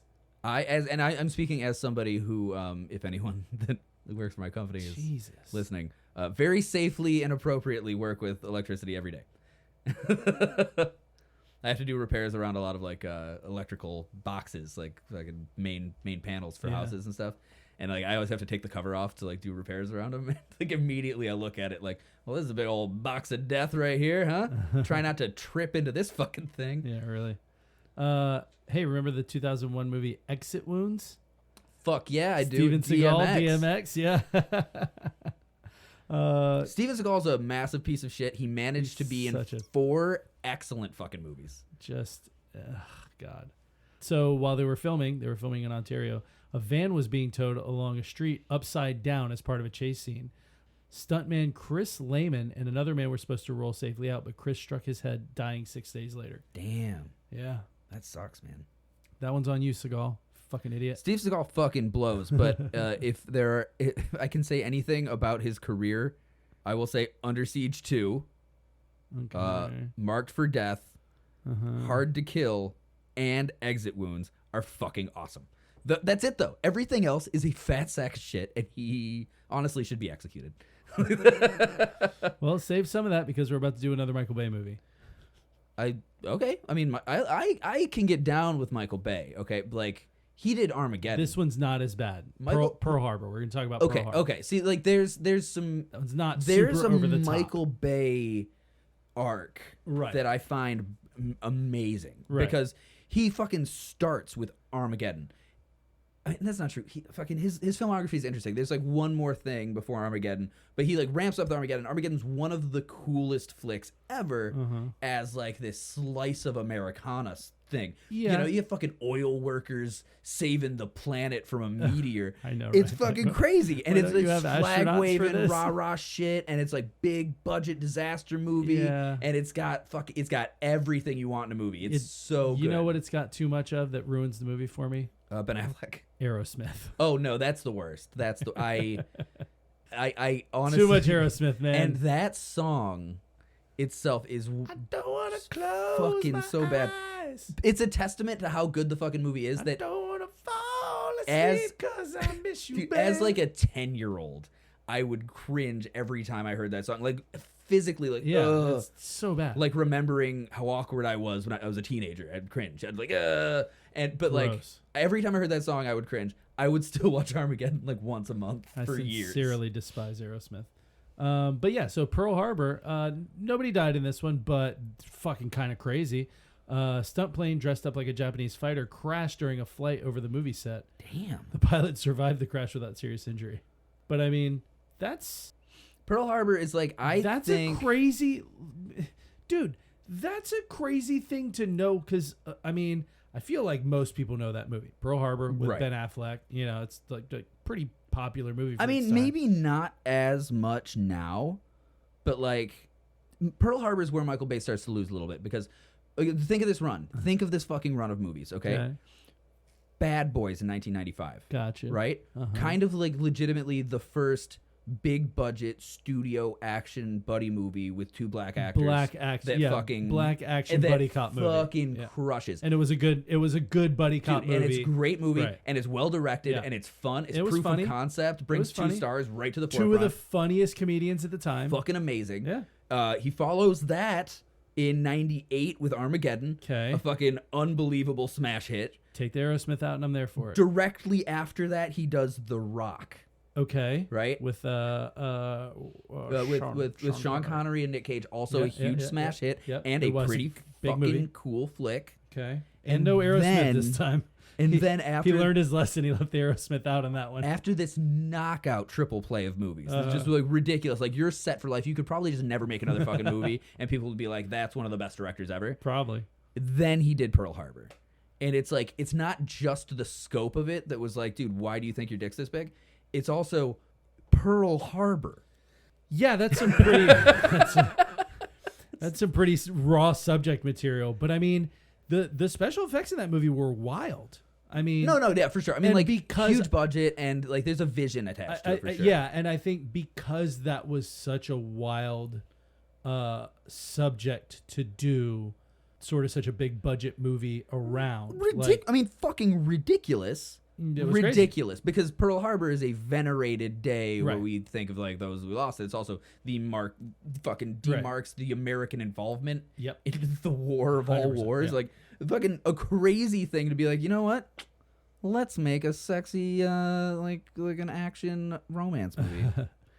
Yeah, it's well, you know, and you and I are nerdy history guys, and Yeah, that the thing that's unforgivable to me about Pearl Harbor, aside from fucking tanking Cuba Gooding Jr.'s career, tanking it, Cuba Gooding Jr. and my favorite young actor, Josh Hartnett, just fucking kneecapped them. I'm surprised Affleck made it out. No, that movie didn't kneecap him. I don't think. 100%. What'd you see Josh Hartnett in after that? Lucky Number 11. That was it. That was low the budget. one with the vampires in the Arctic Circle. Yeah, but those are like that's creeping into like B movie territory. That one was. You know, that's like Hartnett's career. He's second headliner in big budget ass Michael Bay movie after this fucking slam dunk row of movies, and then he's doing 30 Days of Night like fucking 6 or 7 years later. Yeah, 30 Days of Night. know? Yeah, I think you're right. But like it just fucking kneecapped. Cuba never fucking recovered. Like that was it for him. Wasn't Jerry Maguire? Was that before or after that? That was before. Oh yeah, because that was late 90s. Yeah. Wasn't it? And just like fucking great arcs going up and then cut off at the knees.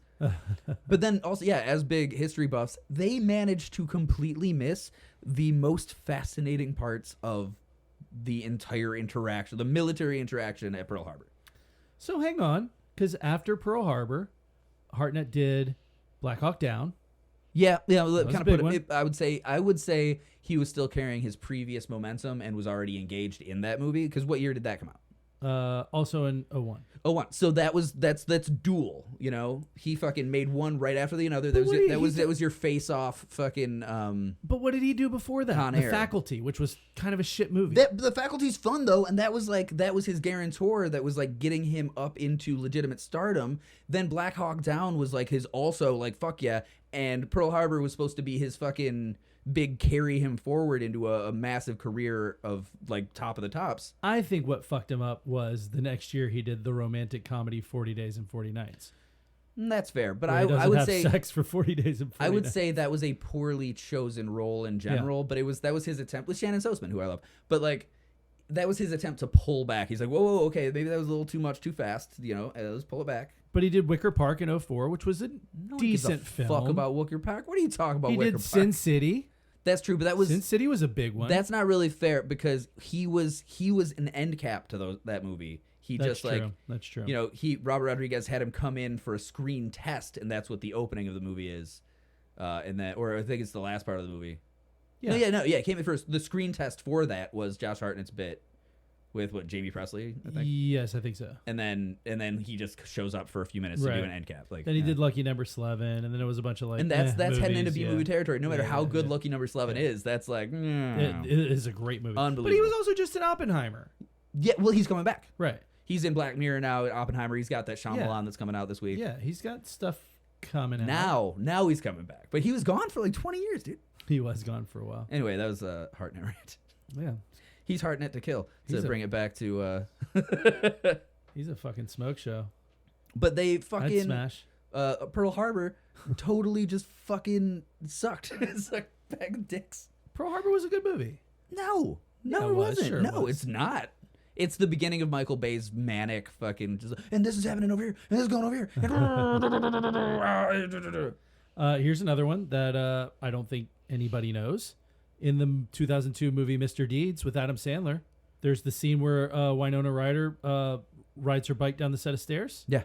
She fucking fell and broke her arm in 3 places. Jesus Christ. Right? That's a famous movie, famous actress, pretty hardcore fucking like injury. That was also like a comeback for Winona Ryder. It was. Yeah. It And she's was, pretty good in you're that. She's right. hot in that movie. You're right. Yeah. Did you know that Did you know that movie was a remake of a classic Hollywood film starring Gary Cooper? I didn't. Yeah, Mr. Deeds Goes to Town. Yeah. Interesting. Yeah. So in Lord of the Rings, The Two Towers, the second movie, right? Yep. Lots of injuries. Yeah, Big Spider fucking hurt a lot of people. That was the third movie, wasn't it? No, that's the second one. Is that the end of the second one? Yeah. Oh yeah, because the third one starts with them finding his body. Viggo Mortensen broke 2 toes. Oh yeah, everybody knows that. When he kicks the orc in the fucking that's helmet. like every fucking fan of those movies knows that. Because you shit. can watch it. You can watch his face when it happens. But yet, fucking, he screams in rage and pain, and then collapses to his knees, and it's completely 100% effective. They lost. They used that taking his the toes. no. They used that taking the film. Orlando Bloom fell off his horse and broke 3 ribs. Filming that movie, Not very elf-like. right? John Rhys Davis stunt double dislocated one of his knees in another accident, and then while filming a battle sequence, Viggo Mortensen chipped a tooth, and Bernard Hill, who plays King Theoden, had his fucking ear slashed by a sword. God damn. Right? Badass. Yeah. Well, my ear slashed by a sword. That's a fucking Jesus, man. That's another good Lord of the They Rings. filmed those movies like over the course of like a year, man. They filmed those Oh, movies. they slammed them all together over a 2-year period. It was Like crazy. 3 and movies. and like a year of it, like they came out every 2 years. Yeah. But I'm saying it like a year and a half of ish, it almost 2 was- years. Like a half year's like pre-production, and then wrapping up in post, and then like there was another like 6 months after that where they were it was like a doing year of refilms. filming. Yeah. And then like a year of editing room and shooting I mean, extra shit. that year of filming is kind of legendary in itself. It is. You know, like as a fan of that, you know, you end up knowing more about like the habits of the hobbits. No fucking literary pun intended. Nobody's done more favors for New Zealand than Exactly. Peter Jackson. You in learn filming those more movies. about like fucking the tattoos they got together and the skydiving they did and all this. Like, the team building and shit, and it just becomes this almost mythical experience. You own the DVD box sets with all the extras. We're too, in a house that didn't has you? those under my TV right now. Yeah, Fucking love those. Didn't I? I'm not getting rid of them. Did you ever do the Fun fact: all DVDs eventually will decay and crumble, and I will still have that case. Did you ever do the like 12-hour marathon of watching all of them back to back to back? 12 hours? What are you talking about? The It's almost 24 hours if you watch all the special features. No, not the special features, just the actual extended. You mean extended version of the movies? The bitch version of the marathon? Yes, I've done that. You watch the whole movie, then watch all the special features, and then watch the next movie, this and then is all the special absurd. features. You watch all the movies, and then And you watch all the special features. Jesus, no. By the time I get through the 12 and a half hours of watching the movies, I'm like, I mean, I did watch all the special features, Fun fact, but not all in one. When I was younger, I think it was still in high school, I did a workshop with one of the fight coordinators from Lord of the Rings, and it was like a big point of pride because I did like stage combat stuff back then. That's right. You've talked about that. So the 2002 movie Triple X with Vincent Diesel. Wait, one more thing for the Lord of the Rings. What? There's a scene at the end of. There's a scene at the end of the Fellowship where Viggo Mortensen is being attacked by one of the savage Uruk-hai. Jesus Christ. But no, this actor fucking chucks a knife at Viggo Mortensen. And he swats it away And with he swats the sword. it away. That was incidental. Really? Yeah, that was in the moment, and it just fucking went down. Wow. Yeah. That's cool as shit. Because Viggo Mortensen is a fucking badass. Well, yeah, he did like insane amounts of sword training for that. Cooking rabbits on the side of Cooking the road. rabbits Shit. that he hit with his car. I mean, come on. That was... So in Triple X, this one's kind of fucking crazy. Vin Diesel's stunt double for that movie, a guy named Harry O'Connor, was killed during filming. So there's a scene where he's supposed to rappel down a parasailing line and land on a submarine.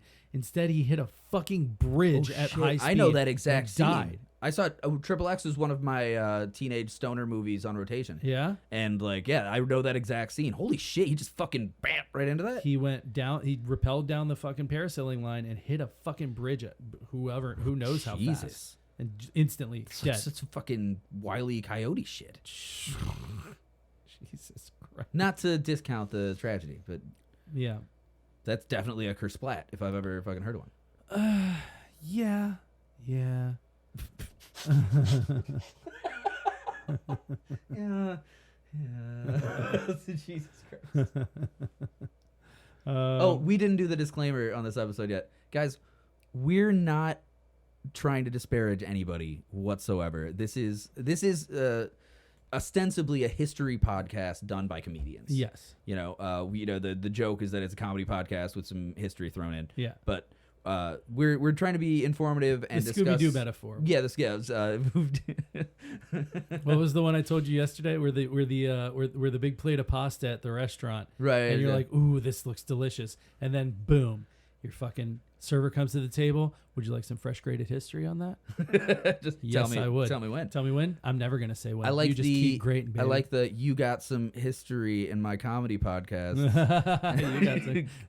that actually, I think the first episode that I made the Scooby-Doo metaphor, later that episode, we said something similar. I don't remember what it was, and I was like, "You got peanut butter in my chocolate." And you're like, immediately, you're like, "You got chocolate in my peanut butter." But yeah, like we're not trying to be disparaging, and we legitimately do have a lot of respect for anybody who's damaged, Absolutely, in any respect. But we're also comedians, and we're trying to at least have a little bit of fun with this.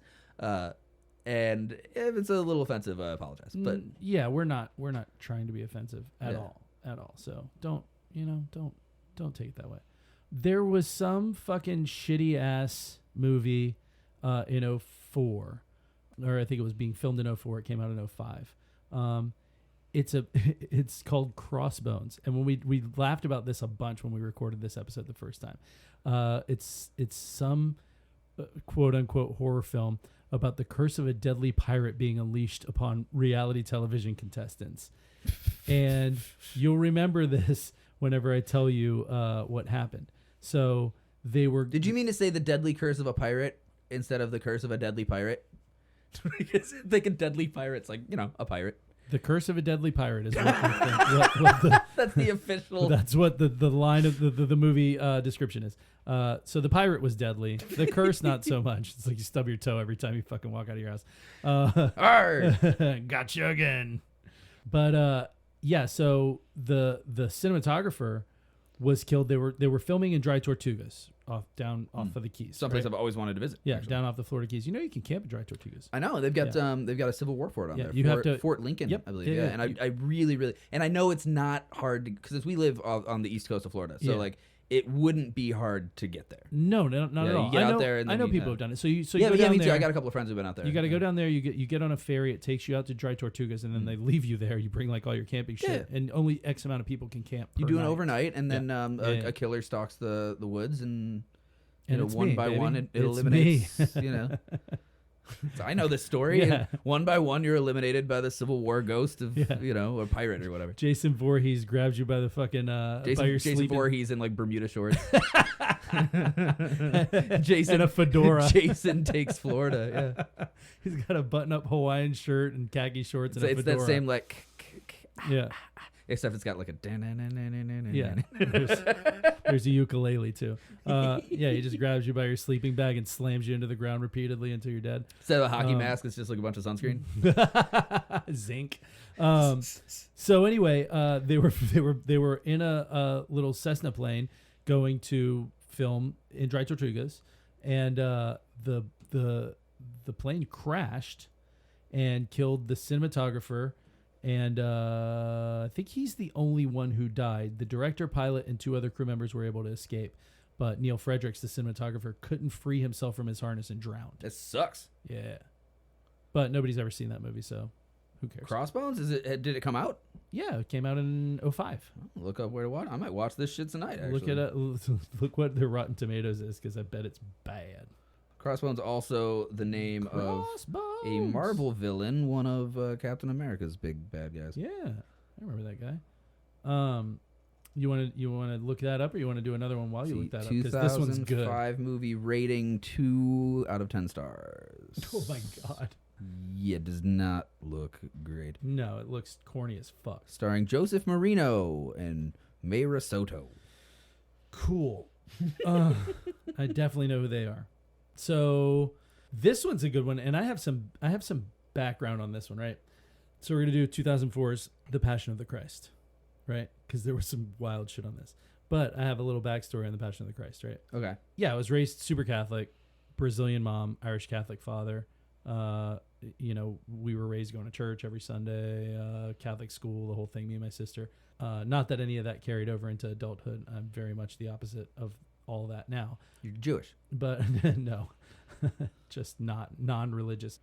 But I was always, when that movie came out, I was like, well, I grew up with this subject matter. I know it well. And a dramatization of it, I guess, could be cool. So I was like conflicted about it. And, at the time, I was with my son's mother, and we would very frequently, like almost every night after work, we'd stop at Walmart. We'd get I think she was pregnant at the time. We'd get like some little odds and ends, some food, whatever, and we'd go home and pop in whatever movie we just bought. Yeah, I also was a big and ice cream. I was a big buy a Walmart movie on the way home guy. Yeah. So like whatever she was fiending for because she was pregnant, we'd be like, oh, okay, you want Ben and Jerry's? Let's do it. You want fucking beef jerky? Fine, let's go grab a movie. We'll go home. We'll put in a movie. We'll eat beef jerky in bed, and gross. I just watched the trailer for Crossbones, and it is awful. All right, go ahead. Yeah. Okay. Is it like 2 out of 10 awful? Possibly worse. It was filmed in 2005, and they're still using a VHS camera. Oh my god! It's like hell yeah. So, eventually, at some point, I bought the DVD, right? And it sat there for a long time. Matter of fact, it sat there for about 2 years, right? And you may remember here in Florida, in 2006, was it 2006 when we had like several hurricanes? Mm-hmm. Yeah. That's the year I moved to Florida. Yeah. No. So there was one day where we knew like we weren't gonna be working, right? Mm-hmm. It was like there's a hurricane coming. It's probably just gonna brush us, but no big fucking deal, right? So I'm sitting at home and I'm like, you know what? I'm not doing shit today. I'm just gonna pop this in and watch it, right? I was like kind of early afternoon, like I'm like, yeah, I'm just gonna fucking just weather's shitty outside, can't really do anything, so I'm gonna watch this. So I pop it in. I get about 10, 15 minutes into the movie, and power goes out. It was not meant to be the Lord himself. Power didn't come back on for like 4 or 5 days. And so when the power came back on and my DVD player was operational again, the passion had I like passed. opened that shit up and I was like, nope, you go back in the case and you're never being watched. But to the point of this whole episode of the podcast, during the filming of that movie, so if God wasn't telling, the God that I don't believe in, wasn't telling me something when that happened, when he knocked my power out for 5 days instead of letting me watch that movie, during the filming of the movie, Jim Caviezel, who I also don't care for, but he played Jesus in the movie, sustained gashes on the back from multiple whippings, which I guess that's method acting for you.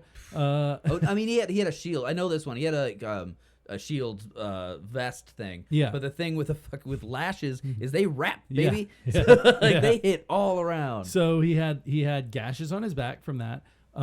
That's why in the movie when Jesus is getting whipped, you can hear him go, "Ah, fuck, Father, fuck Father, fuck, Mel." But Mel. So do you think they call him Mel, or do you think they call him, I don't know, like Gibby or something? Gibby.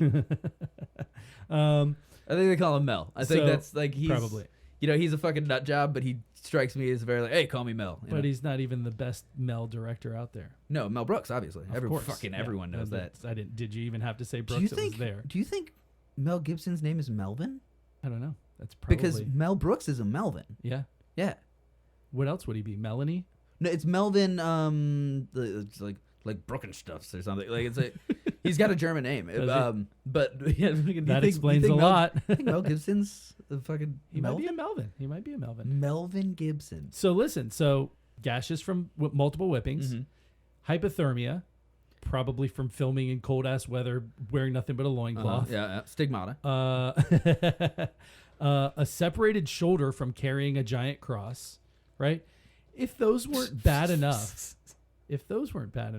when they were filming, right before filming the Sermon on the Mount scene, Jim Caviezel was struck by lightning. No fucking way. If there isn't a clearer sign of like, stop, stop, stop, and then finally, fucking stop. The only thing that could make me think is that there was actually a bush behind him that the lightning was trying to ignite so that it could then speak from the flames and just say, please stop doing this. It's just God going, Jesus fucking Christ! I keep trying to tell you guys, you fucking assholes! Hypothermia wasn't enough! Oh, that's fucking dumb. God, Jesus. So yeah, that was that's how that ended. Jesus Christ. That's why I had a fucking anecdote now. I don't think I can't even remember.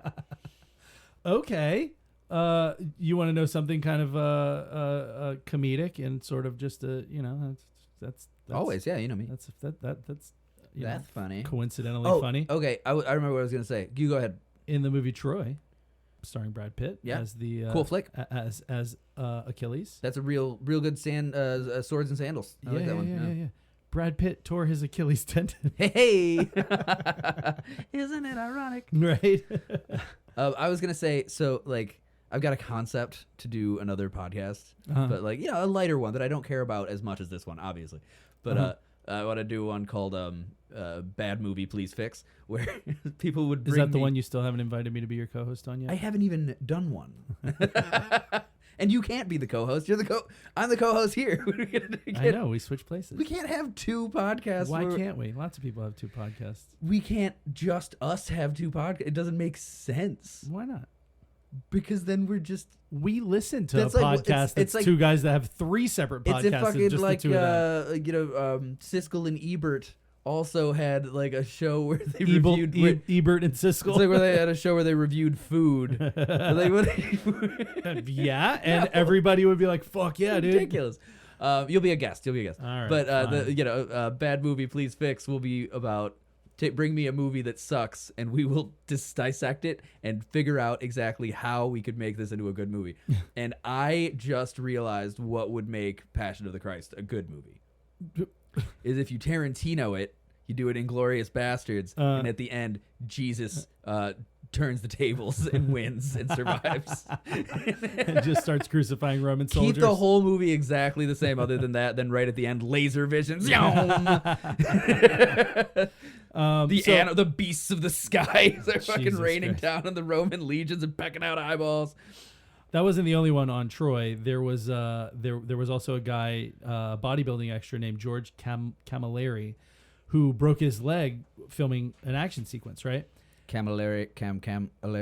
So he was operated on the next day, suffered complications, and died 2 weeks later. Fuck. Yeah, from a leg surgery. Jesus. No thanks. Right? Bad business. Yeah, I don't like it. Thou shalt not. Well, they were filming in Malta. I don't know where he had his surgery, but I mean, he's a Maltese surgeon, probably fine, right? Honestly, when you say the country of Malta, I have no concept of what state that country is in. What state? I mean, like what like condition the country of Malta is. I don't know if it's prosperous. I don't know what the culture is. I don't know anything about Maltese people. I know about their falcons.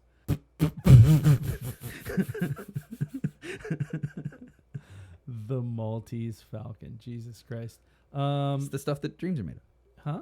The stuff that dreams are made of. That's the tagline from. Just continue with the show, please. I got you. I kind of just want you to keep telling me what you know about Malta. The delicious beverage. It's an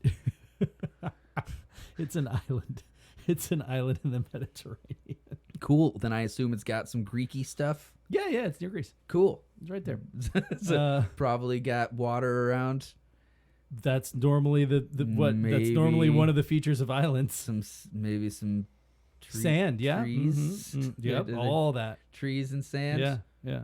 Okay. And water. You nailed all the things that it's got. Yeah, fuck yeah. Got it. Trees, sand, water, Malta, boom. Boom. The movie Aeon Flux with Charlize Theron. Based off of the incredible cartoon series featured on MTV in the 90s. Yeah. She was actually performing her own backflips during filming, landed on her neck, and herniated a disc close to her spinal cord. She's a bad bitch. Yeah. They had to shut down production for 8 weeks. Yeah, that's a bad movie, too. It wasn't good. That's not good. It wasn't. It's not good. Honestly, the animated show was better. Obviously. Being a big fan of, my father was an animator, so like I fucking just watched every cartoon ever made when I was growing up, because he was watching every fucking cartoon ever made. Mm-hmm. But Aeon Flux is super, super cool to look at. You try and like fucking cop the story on that shit, it's impossible. It's fucking super convoluted and bizarre. Yeah, it's all just weird. The art's incredible. And the animation style is crazy. There's no way to replicate that in live action. You got this one great character who fucking has like a piece of his spine he can just like take out, like a compression spine thing, so he can twist in these weird contorted ways. There's fucking all kinds of cool shit. There's wild shit that you could never do in live action. And it's all stylistic, so trying to replicate that is stupider than fuck. The movie Syriana in 2005. Oh, I'm a big fan. Yeah, George Clooney actually ripped his fingernails out. Yeah, and he actually suffered. Did they really? No, they didn't. Really. Okay, because like holy shit, that scene's intense. No, they. But during that scene, where the torture scene where he's tied to the chair, right? Yeah. So there's a part where he falls backwards, right? That's where he utters his famous catchphrase, "Stop pulling my fingernails out." So he falls backward in the chair, right? I guess he suffered head and spinal injuries and memory loss because his head hit the floor really fucking bad, right? He wakes up, he's like, "Am I on ER?" Well, the impact ruptured his dura mater, which resulted in the loss of cerebrospinal fluid. Apparently, the injury was so painful that George Clooney contemplated fucking killing himself while he was recovering from that. Damn, it's got to be bad for George Clooney to be like, I don't think life is worth it. What does the man who has everything have to fucking kill himself over? Fucking cerebrospinal fluid loss, I guess. So. Fuck. Hey, we talked about Daniel Craig earlier, and what was it? No Time to Die. Lots of time to die. Yeah, so much time. Time to die, James Bond. Time to die. When he did Casino Royale, there was a fight scene where he got his 2 front teeth knocked out. Holy shit. They flew his dentist in from London to replace his teeth. So anytime you see Daniel Craig, those 2 front teeth are fake. That's wild. Can you think of being the fucking stunt guy that like is on like the Daniel Craig movie, Right? And you just fucking clock him, knock his shit out. He's just like, hey, what the fuck? You know what? If I was a famous, handsome motherfucker like Daniel Craig, Is he handsome? he's widely regarded to be handsome. He looks thing. Many people find him to be handsome. Yes, but that's not my question. If he was not famous, would he be handsome? Is that what you're asking me? No, that's not what I'm asking. I'm asking a very fucking specific question. Is Daniel Craig handsome? I don't find him to be, but many people do. So, I'm not here to yuck anyone's yum. I don't think he's handsome, but I think that his face is awesome. Does that make sense? I think there are a lot of people who, because they are famous and on our TV screens and whatever, that a lot of people go, oh my God, they're so hot. But if you were to see that person just walking down the street without any fame, or if it was just a guy standing behind you at the grocery store, you'd look at a guy who looks just like Daniel Craig and be like, he has a face. That's a guy. Face. He's got a weird face, though. He does. He does. He's got an odd look and piercing eyes. I remember You didn't let me finish my thought, I'm though. so sorry. If I was a famous, widely regarded to be handsome fellow like Daniel Craig, I think I would just get like a partial, like a removable partial. So you could just... That way, every once in a while, I could fuck with people. Just like, we're talking one sec. My cousin, he's got a partial. He had one of his front teeth knocked out. And you'll be talking to him, and he'll just like real quick flip it out, flash you the missing tooth, and then flip it back in. Brilliant. Like within a second. That's great. And it's the most like off-putting thing. If I was Daniel Craig, I would be doing that to people all the time. I just flip fucking dimensions? And I'd be like, what? Did you just have no teeth for a second? Am I having an acid flashback? What's happening? Daniel Craig is an interesting character to me because the first thing I ever saw him in is a movie called Enduring Love, which is a really weird movie with Rhys Ifans, that is about like Daniel Craig and his girlfriend are out having a picnic, and they're just hanging out in this beautiful field, and then all of a sudden a fucking hot air balloon with like an old man and a kid in it is like fucking shit's going wrong, and it's blowing around, and people are chasing after it trying to take it down, and Daniel Craig joins in the chase, and then fucking gets picked up and then falls off the balloon. Like, he's okay, but the fucking kid and the guy die, and it's just like a fucking out of nowhere this ridiculous happenstance happens. Yeah.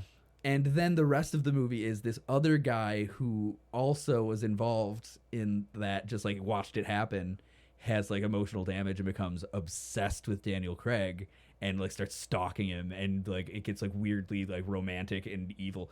Fucking Weird. bonkers. But it's just a straight drama. Uh-huh. And Daniel Craig's playing like an English teacher. So like his looks don't really enter into it, but his performance is fucking cool. Okay. So now that he's this big balls fucking action star, James Hollywood Bond, man. hottie, James Bond. Anytime everyone's like, he's in like some movie where James Bond for 20 years. when he's in like Knives Out and he does an accent, people are like, Daniel Craig can act. Yeah. I'm like, bro, fucking, he was like the cool, weird indie English actor for a long time. Before he became Bond, yeah. Yeah. Yeah, no shit.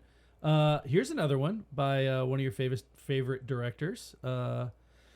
Starring Tom Hanks, by the way. Aaron Sorkin. Love Aaron Charlie Sorkin. Wilson's War.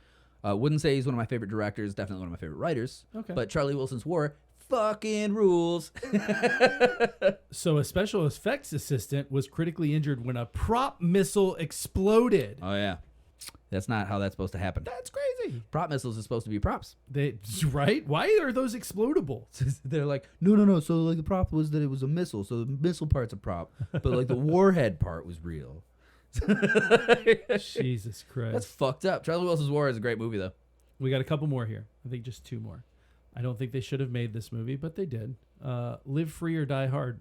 No, that movie should not have been made. With Bruce Willis. And if it was going to be made, it should have been rated R, not PG-13. That fucked up the movie. Yeah, well. So, a few things happened.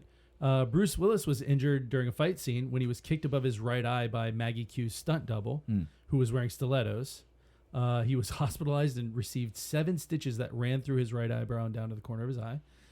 His stunt double, Larry Rippenkroger, was knocked unconscious when he fell 25 feet from a fire escape to the pavement. He suffered broken bones in his face, broken ribs, punctured lungs, and fractured both wrists. 25 feet, that's no fucking joke. No shit, right? They shut down production because of his injuries. And this was nice. Bruce Willis personally paid the hotel bills for the guy's parents and visited him a bunch of times while he was in the hospital. So that's a cool thing about Bruce Willis. Yeah. Especially considering he's not doing so great now. Yeah, I think he's out, essentially. I think he's nonverbal and just kind of fucking out of Hollywood. Yeah, for sure. So, and then this will be our last one because everybody knows the movie The Dark Knight. Yes, of course. Everybody knows the Heath Ledger. Everyone knows that Heath Ledger was the final casualty of the Joker. Lost his mind and sort of, there's all the shit there. But this is a crazy one too. And again, how does nobody know this? Cameraman Conway Wycliffe was killed on the set of The Dark Knight. He was riding in a pickup truck, driving parallel to a stunt car, right? Filming the stunt car. This is the scene where the Batmobile does like a 360 in the middle of the road. I don't know if you remember that. I know the Bat Pod thing where he goes to the wall, and I know the flipped the truck. Yeah. So it's that scene. So this cameraman was riding in the pickup truck filming parallel to this stunt car. The pickup missed a 90-degree turn and fucking smacked straight into a tree. Oof. Killed the guy.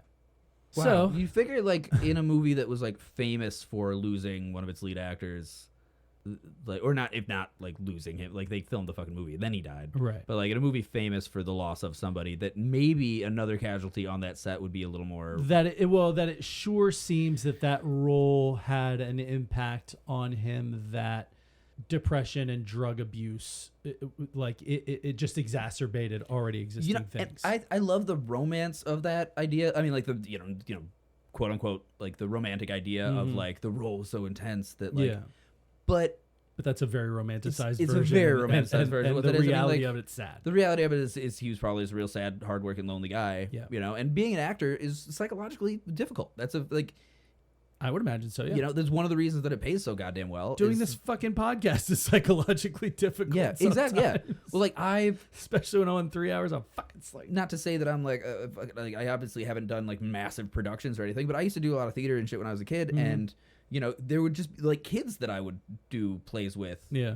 Like one of my absolute best friends, the best person at my wedding, I guess you would call it my best man. She was a girl. I don't know. Okay. But best lady. Yeah, and it's not a trans situation. It's a female woman that was acting as my best man. I don't know how to, We all get it. I guess okay. I don't know how to clarify that shit. We live in but modern times. She played one of the lead accusers. I can't remember the name of the character in the Crucible. Okay. We were in the Crucible together. Okay. I played some shitty judge character. Okay. But she was like 14 or 15, and she was playing, the whatever the one who accused everybody of fucking witch shit, and she had to flip out on stage all the time, and fucking see demons and just scream and fucking.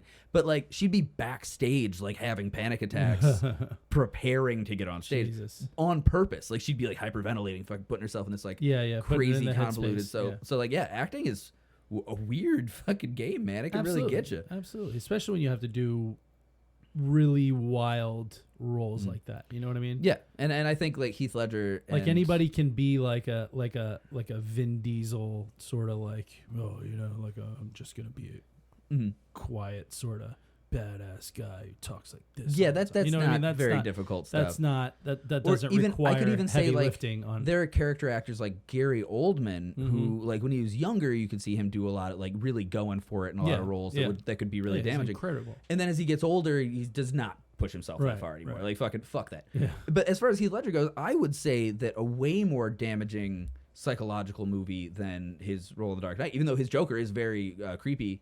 It's cartoonish in a lot of ways too. But like, fuck, you ever see Brokeback Mountain? Yeah. The fucking emotional headspace you'd have to be in for that movie is insane. A little weird, yeah. Like his character actually kills himself in that fucking movie. Like that's a fucked movie. Like, and that's a good point. So like shit like that or Monsters Ball, another killed himself in that movie. Like Yeah. Who I was would that? say Heath Ledger. He plays Billy Bob Thornton's son, Okay. who Billy Bob Thornton is abusive towards, that can't handle being a fucking death row guard. Right. And at a certain point shoots himself in the chest. Huh. I Right, don't yeah. remember that scene. It's the opening of the movie. It's the I whole remember thing. Halle Berry's boobs. It's all anyone remembers. But yeah, the beginning Does of that movie, say something about me? kind of like the first bit of that movie is like Heath Ledger's leading P. Diddy to his death and can't do it and like fucking runs to the bathroom and throws up. And then Billy Bob Thornton's flipping out at him for it, and Heath Ledger fucking kills himself. So like that series of roles, I think, is massively more impactful. So putting yourself in that headspace must have been a nightmare. And people always discount that, like, that kind of shit when they're talking about, like, oh, you played crazy Joker. Yeah. And I think that's It's just another romanticized Hollywood bullshit. Yeah, it's just another layer on the cake, baby. And then, you know, maybe he's just kind of a fucking sad guy. Probably. Or I think, maybe like he I said, just really liked doing drugs. I don't know. Well, he apparently had a history of depression and drug shit. So, Yeah. I mean, I think that was just another thing that pushed him to that place. And I guess sucks. I guess I was trying to say is I think it's almost disrespectful to be like, oh, he was killed by the Joker. No, Because, that's silly. you know, but I mean, that's the romantic fucking the bullshit. right. And fuck that. Well, that's the end of at least episode part one of this. Because we can keep going. Because I remember the last time that we did this, we started in the 1920s. No, we started in the 80s. We did a few. No, I did a whole yeah. Buster Keaton segment. We did right? a few, yeah. But I mean, yeah. So we moved all the way up. So we went chronologically from in ascending years. Yeah, and we haven't made it to the 90s yet. So we haven't. Where some of the big names are, definitely. Yeah, we're in the aughts right now, and last time we started in the 80s and went all the way up to current, and it took us 4 hours to record that. Are we going to start in the 90s next time? Probably, yeah. Why the fuck not? Cool. Well, I mean, that makes sense because then we can... We do 70s, 80s, 90s. Because those are some big names, big name tragedies. And that then happen. I think pre-70s we can probably just... Yeah, we'll just who's going to be like, oh, Fatty Arbuckle. 1965, yeah. But yeah, that'll be it for this week. Thank you for listening. Bye. Thank you guys for tuning in to Delete Everything with Patrick Wall. I'm Riley Bowen, wishing you a safe and happy today. Bye-bye. Bye. Hey guys, thanks for listening to our movie Set Mishaps episode, part 1. Just a quick reminder, please, if you have some time in your day, a few seconds, give us 5 stars on whatever you're listening to. Apple Podcast is a really big one. That's the one that kind of weighs real heavily on everything. But anything that you're listening to that gives you the ability to rate us, that just helps us sort of in terms of popularity, moving up in certain charts, sort of a little bit more exposure to new people. And then the more people we have, the more we get to do some other cool things. Things like live shows, and a lot of things that we really want to do in the future. Also, we have social media. Yeah, we've got Facebook, we've got Instagram, we've got Threads, and you can find us on all 3 of those at Delete Everything Podcast. So give us a shout, probably in the next week or actually, no, by the time this drops. By the time this drops, we will have stuff on there. But also Patreon. So we are going to be doing a lot of Patreon stuff. You can find us on Patreon at Delete Everything Podcast. And we are going to be doing some short weekly episodes, probably like little 30-minute mini episodes. We're going to be putting some sort of lost footage up there. Early podcast episodes that didn't make the cut for you to listen to on here. Merchandise coming very soon. Yeah. Got designs working right now. Actually, some pretty cool shit that I think everyone will be pretty happy with. Yeah. Some real look and feel branding type shit. And I mean, hey, also, guys, just drop us a line. Let us know if there's topics that you're interested in. You know, if we can get a little insight into how everyone's feeling about where we're headed direction-wise, would be cool. Absolutely. Otherwise, we're just gonna keep on doing this because it's fun. Yeah, and also on Patreon, I didn't mention we're gonna be doing probably a monthly Q&A. So again, that would be a social media thing. If you have questions about. I don't care anything. It can do with the podcast or not. I don't care. Yeah, if you have any questions about any topics that we've covered, we're always going to be happy to expand on those. If they're, I would like to do if we if can you get, want to know where I buy my socks, just send us a message. I would say if I'll there's let you know. like if we can get interest in like a particular episode and there's a bunch of questions about it, we'll obviously go back and do another episode on the topic. 100%. We got all the time in the world. So we're just dicking around here. We don't have all the time in the world, but we have enough time in the world. Well, it's just like we've got part twos to a number of topics. We're gonna go back to cryptids pretty soon. We got to do a part 2 to this episode on movie mishaps. Probably presidents, probably inconsequential presidents. We're working on an entire mini series right now. Pretty interesting Americanas topics. Yep. So we also have our Patreon idea for our video series that'll probably be once every 30 to 60 days, but it'll be a really cool sort of subculture, counterculture. Yeah, instead of sort of Q&A interview. With a lot of cool filming. Instead of addressing history specifically, we'll actually go out and look at some contemporary things happening in our world today. That'll be pretty fun. Yeah, I think that'll be fucking cool. So these and we're gonna keep our Patreon super reasonable. I think right now we're talking about what, $2 a week or something like that. $2-3, something like that. Yeah, and then we'll see if it's $2 a week. If we get enough people engaged with that, man, we are not. We're not trying to get rich off of this. We're just trying to, we're trying to fund the cool ideas that we have. And so if you think our ideas are cool and you got $2 a week, that you're like, you know what, shit, I look through the couch cushions and there's $2, or the floorboards of the car, whatever it is. And we're definitely going to be working on making that $2 well worthwhile. 100%. So, thanks guys. Thanks for tuning in. Thank you, and we'll see you next week. Bye.